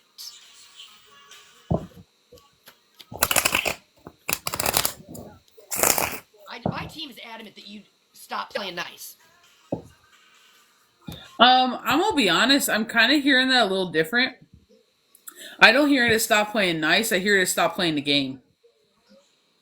Because this is a pattern, and they're kind of talking about how you have unintentionally begun to be sucked into her pattern or to the pattern of the workplace, and it has started you on playing a game that you really have no interest in playing, and they're talking about your need to separate what your ego is telling you need to do versus what you actually need to do for your highest greatest good, because there's some level here about you are being poked and prodded, and that's the way they keep talking about it, like you are being poked, prodded, for a response in order so that you play the game. This is part of the pattern. And the second you stopped playing the game, notice how it escalated again. The second you didn't, they're kind of correcting me. The second you either didn't back down or escalate and you chose option 3, which is to not play the game, is when everything kicked up again. Like super fast, super hard,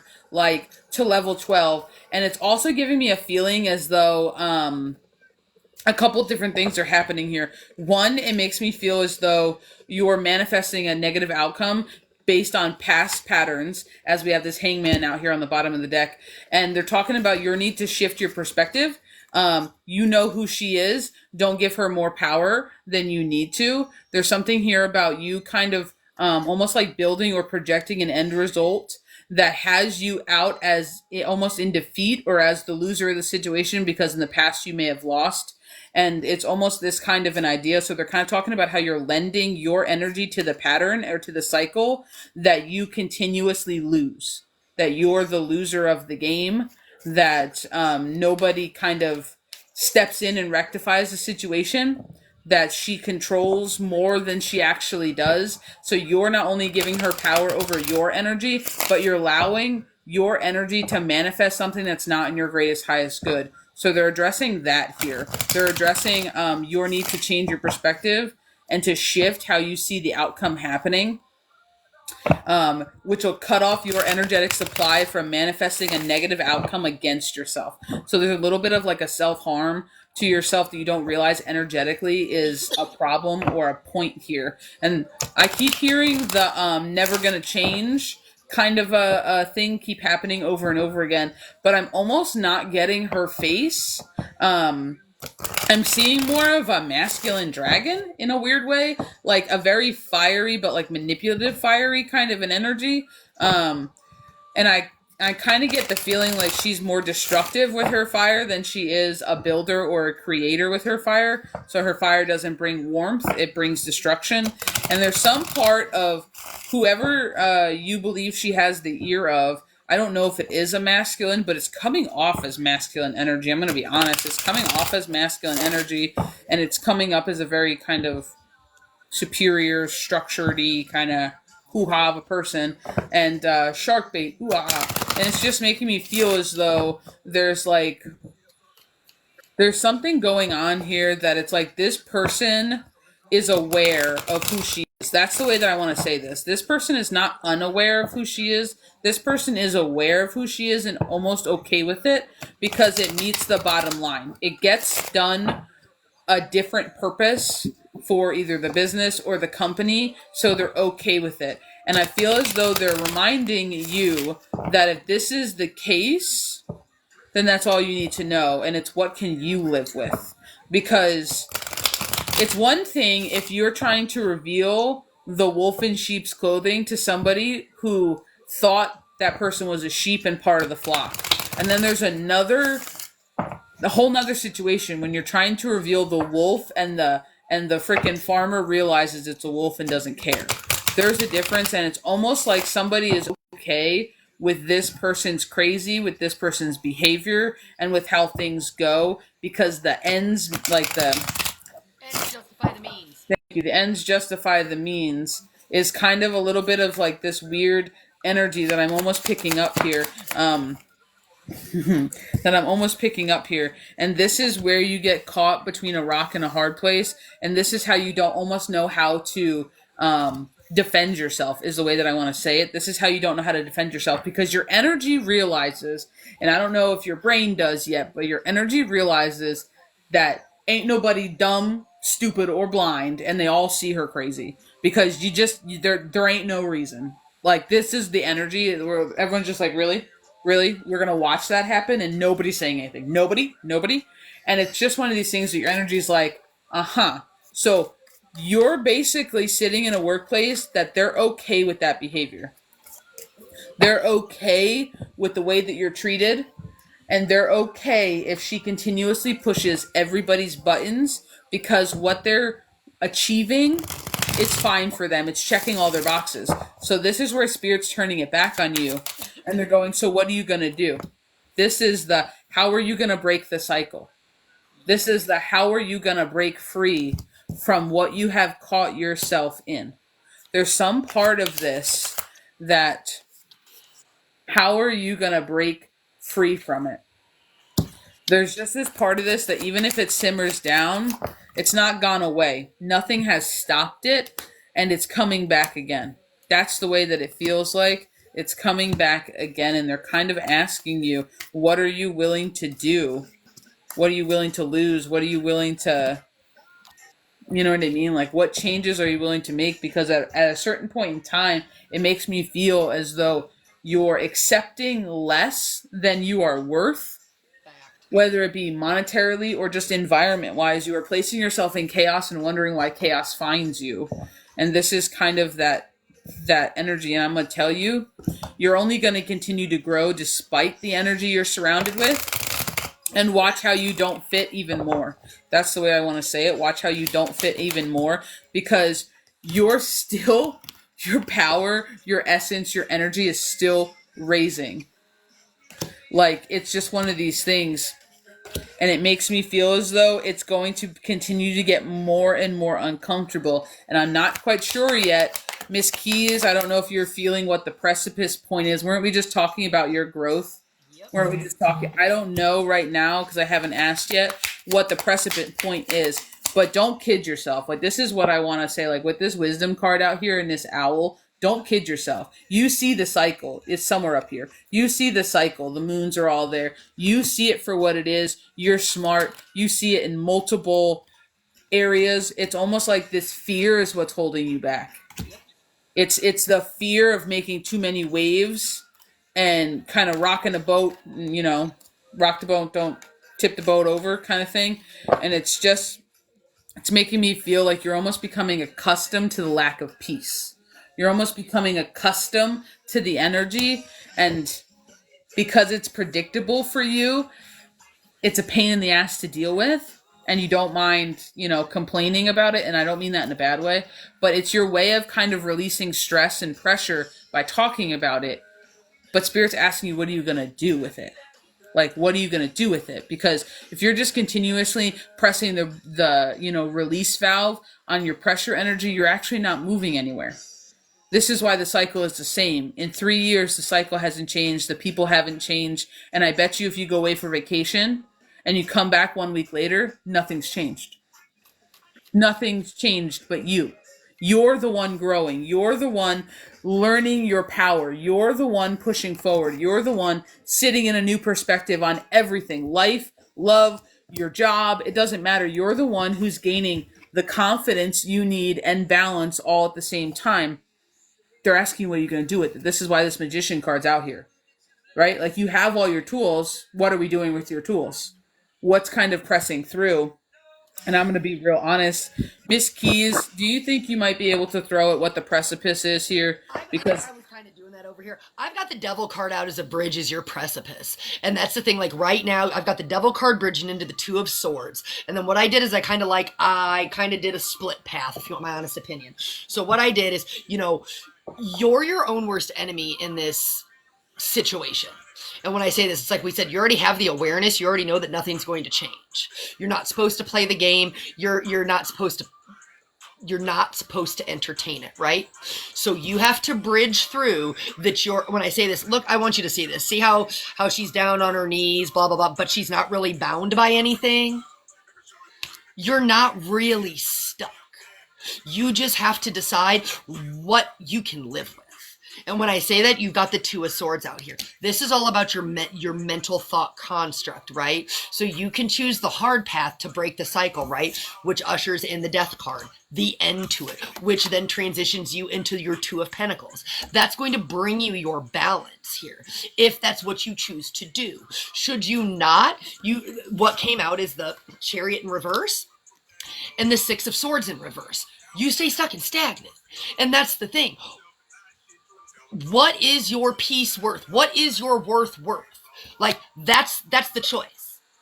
That's your precipice moment. she's asking if Are you gonna settle for fuck shit? And I'm just gonna say it because, like, it is what it is. Are you going to stay where you are because it's not going to change? If everybody else is already excusing bad behavior, because we'll just call it that. Let's say we're excusing bad behavior, right? Means to an end. This person's behavior is justified because means to an end. Is that what you choose for your life? That doesn't mean you have to make rash decisions today and say, oh, I'm burning it down. Right? Rather than like when I say we're moving out of burning bridges, or I mean, we're moving out of burning bridges. We're trying to build bridges, right? We're trying to transition out of things. You don't have to go in there, gasoline and tannerite and blow the whole thing up and create your, buy, right? It's okay. What is my next step now? I am unfulfilled here. I am not willing to take this any longer. What is my next step? This is now, again, kind of like we talked with LeighAnn. You shift that construct in your head as, this is my stepping stone. This is where I sit currently, but I don't have to stay here.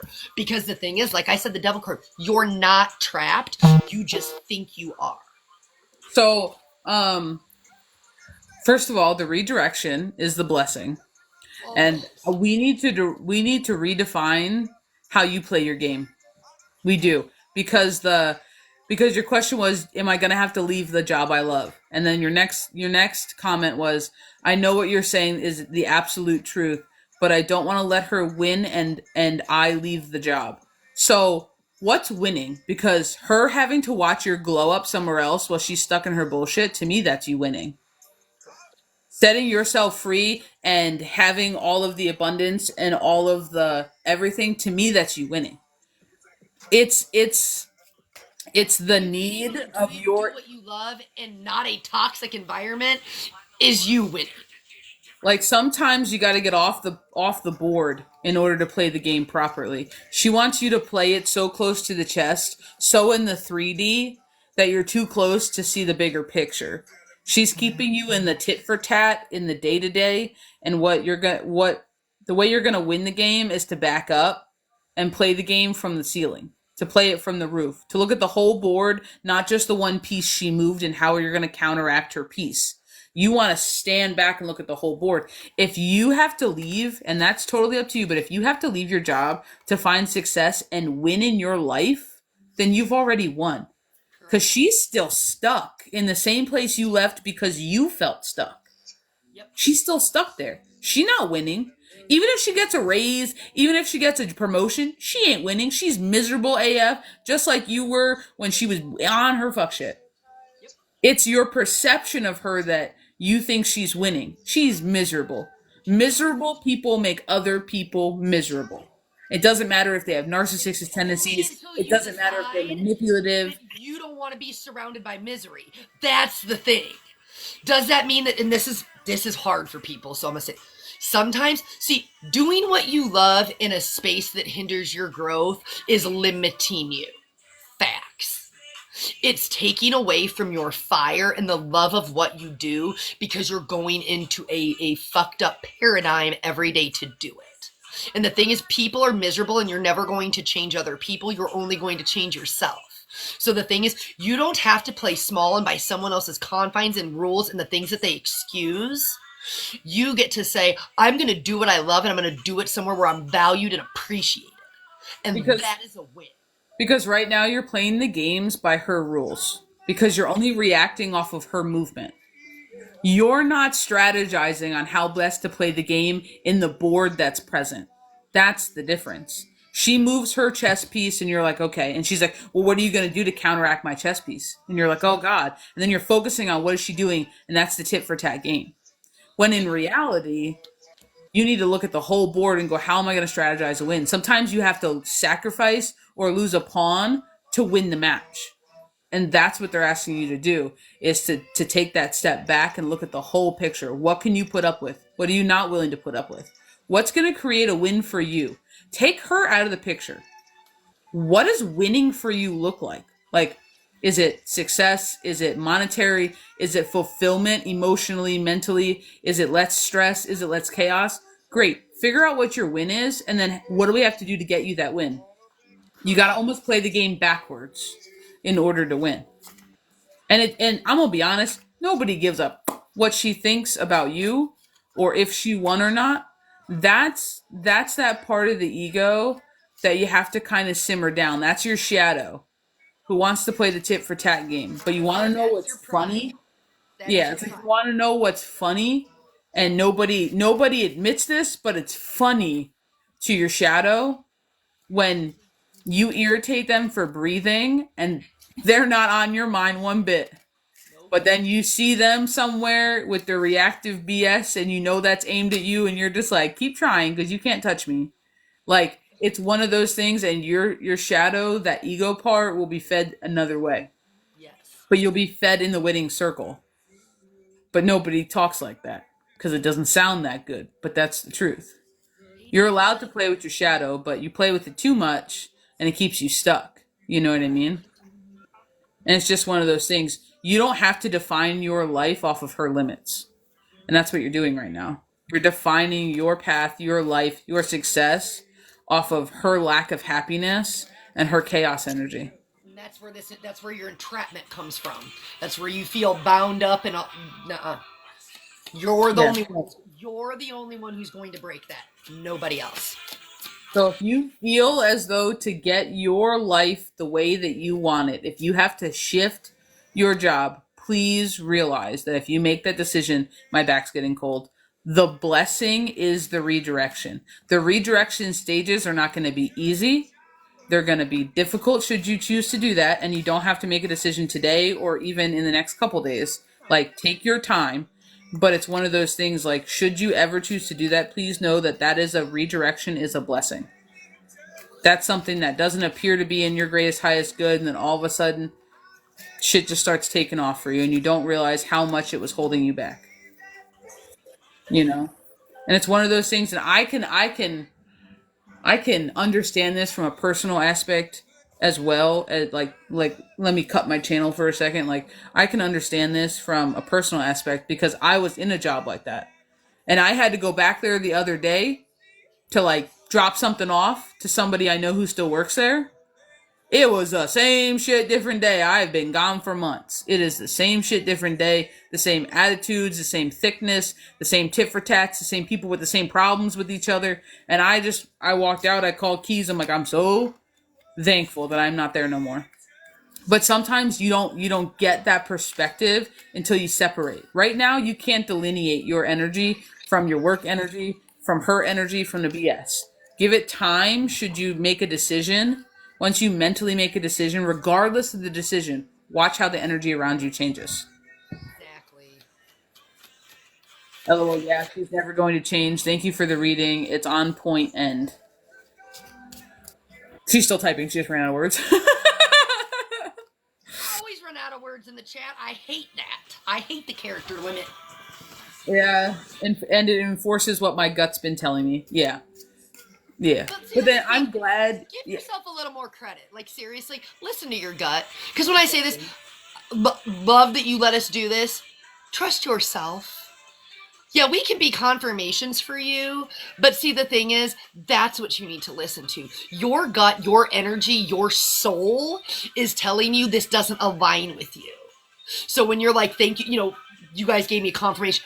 Listen to yourself. Your soul will tell you every time when something isn't for you. It is our need to want something. It's our human need to want something to change or see the possibility that something could maybe change if like all the fucking stars aligned at once. Maybe I could stay in this space.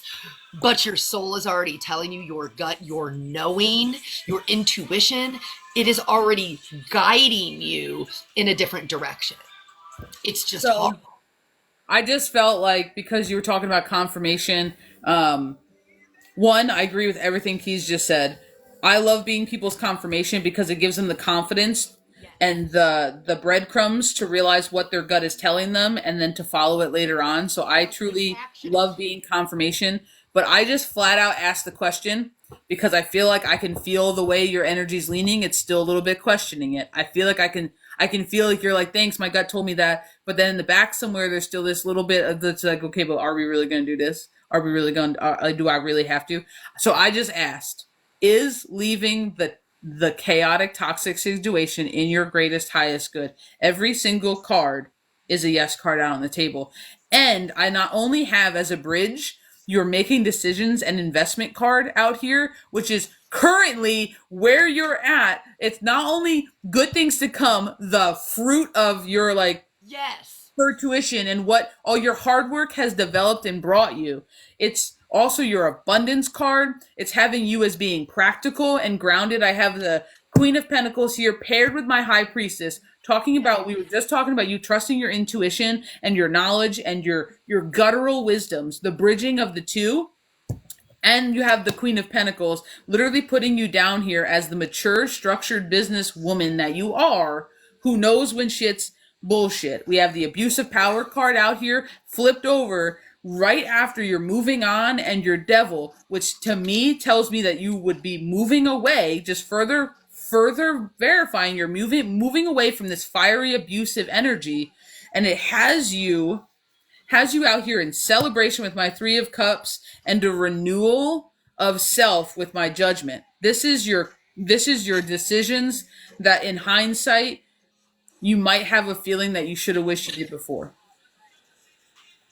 Like, it's one of those things, like, as far as your highest greatest good, they're saying yes, and the cards out here not even just as a yes no, but backs up that answer. And I just felt like to put that little mind voice at ease, we would just cut through it and ask the question. I have 4 yeses as well, and I have a 5th card, which is the transition card. Right in the middle is your bridge. So you do what you want with that. Give it back to your gut, discern a way, make a decision that you can live with because you're the one who has to live with it. But just know it's a cycle, and that place ain't turning topside overnight.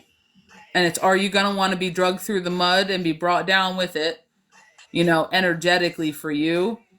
Or are you choosing something different for yourself, for you and your greatest highest good? That's your choice. It's not, do I take the job or do I not? Is this job giving me what I need to win in my life? Because that's the reason we have jobs, to win in our life. I hope that helps, Miss Bella. Oh boy, well, thank you. I guess that's the freaking answer I needed. Thank you. Hey, I'm just glad that it was able, totally 100%. I appreciate you both. Thank you so much, Miss Bella. Thank you for your time, your energy, and for allowing us to feel into your question. I Thank you know so you were having much. some like conflictions about, what you want to do, and I'm just happy that you trusted us enough to toss for you. So those are some strong words. Oh, thank you, Frank. Thank you, Frank. What's it looking like, Keys? It's 2:12. You think we're good? Yeah. I have to go make my kids lunch at some point. They're probably hungry. All right, guys. Well, if you are not following our Instagram, please go follow it. This live and many others like it, as well as videos and playlists, are all being. Thank you so much for the cones. Thank you. It's the cones. She just maxed out the goal. Thank you for the cones. Woo woo. Um, What is happening over here? but thank you so much, guys. Everything is found Thank you on so much, YouTube as everybody well. who donated for a read. Thank you for letting us be in your energy today. Thank you for sitting here sharing space with us. If you haven't checked out our website, it's www.childofbalance.com. Membership is totally free. We have a free tree of knowledge. It's available to everybody. There's over 118 posts currently there. Every Monday we do free mini reads for the collective. And then Wednesdays and Saturdays, there's always some kind of knowledge, whether it be esoteric knowledge, crystals, herbs. Oh, thanks. They say they love the website. Spiritual guidance, spiritual practices, candle magic. I mean, there's so much there. There's something for everybody. And if you are either a subscriber to my talk page or Child of Balance, or you choose to invest on our website, you have the ability to earn points, and points equals dollars off of services. So if you are a subscriber to our talk pages, you will get 5 points every month, but we need you to go sign up on the website so that we have somewhere to put your points. So again, membership is completely free. There's something for everybody. We also have private spaces available everywhere from reads to spiritual guidance to shadow work, mentorship, mediumship, home cleansings, We have a handmade shop with handcrafted oils, macrame, candle kits. Now that Keys is back, we are adding more of her herb products to the store. Quick, fast, and in a hurry. There will be more oils added. There will be more probably bundles or packets or something like that will be added. So look for the dump that is going to be all of the products. I'm hoping we'll have that done by the end of the week. Oh shit! No shit! I'm gonna try. Yes, I'm here for that. So that's no, just funny story. I may or may not have accidentally somebody decided to knock all of my protection oil over my counter because I needed some extra protection, I guess. So like we had to brew another batch, but like it's about done, so it should be done I think Thursday or Friday. Is the flute sound or an item? Is the flute so the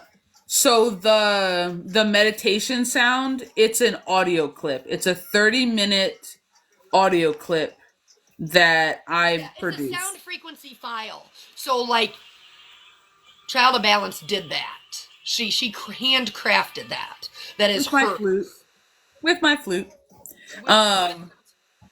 But yeah, so it's an actual item. You purchase it and you get a 30-minute downloadable sound. Yes.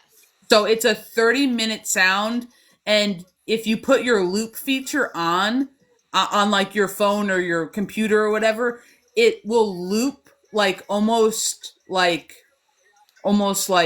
seamlessly as I could have made it possible. So you can have it play, but it has my First Nation drum. It has my Native American wood flute in it, paired with a 396 solfeggio frequency, also paired with native sounds in the background, like nature sounds. On top of it, it has some very, very subtle binaural beats. So it has a lot in it, but it is super soothing to me. And because it's the solfeggio frequency, it deals with the release of grief and a lot of root chakra releases and fear and overcoming some of that, because that's the base behind it. But because there's so much nature sounds in it, and the way that my drum is made out of buffalo, and it is over 18 inches. So, or it is 18 inches. It's a very deep bass drum. And then on top of it being the flute in the key that it is, it's also a grounding frequency that works on your root chakra, that grounds you to the earth. So if you're somebody who kind of gets up in the clouds, it's a great grounding sound. Should you want to play it in the background of something, there's no words in it. It's just music and sound. So it's not distracting. But for somebody who likes those layered sounds that has kind of like a waterfall and then a this and then a chime and it has those subtle things in the background, like cricket sound. And like, I put a lot of different things into it. And that was like a whole day of making a sound. Like I did nothing but make that sound all day long. So that is there, but it's actually a downloadable MP4, MP4 is music, right? MP3 sound. That's 30 minutes long. Yeah. So, yeah, you can buy that at the shop, and it's a downloadable thing. It comes right to your email. So you can download, and then you kind of own it. I just tell people don't share it. Yeah. So, that is there. Yeah, for sure, Shruti. Have fun with that if you choose to go that route, because I think it's cool. So it comes to you as like an e-file. I just love the fact that it has the buffalo drum and it has the wood flute in it. That was really hard for me to record, and not like, I don't know. It was like, I was uncomfortable for me to record because not many people know that I play my hand drum and then I play my indigenous flute. Like, that's not a lot of things that people know.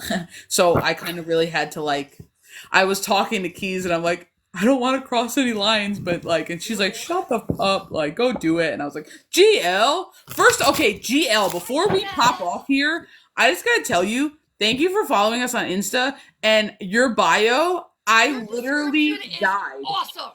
I literally died. I took a screenshot of it and sent it to Keys, and I was like, you have got to read GL's bio, because I thought that was you based on your picture, and then I was like, this is GL, isn't it? I clicked on your profile, read it, died, sent it right to her. She also died. We spent 10 minutes dying over the bio.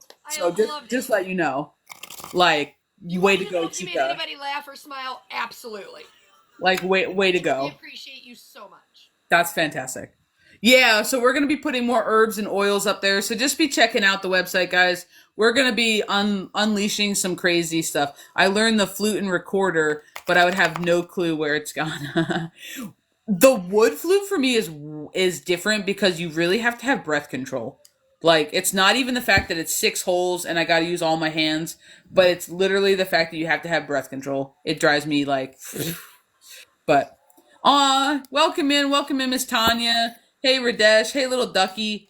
But yeah, so we're gonna pop off here, guys. We've been on for Thank quite you so much quite a for while. being here today. We appreciate Love all you too, GL. Love you too, dude.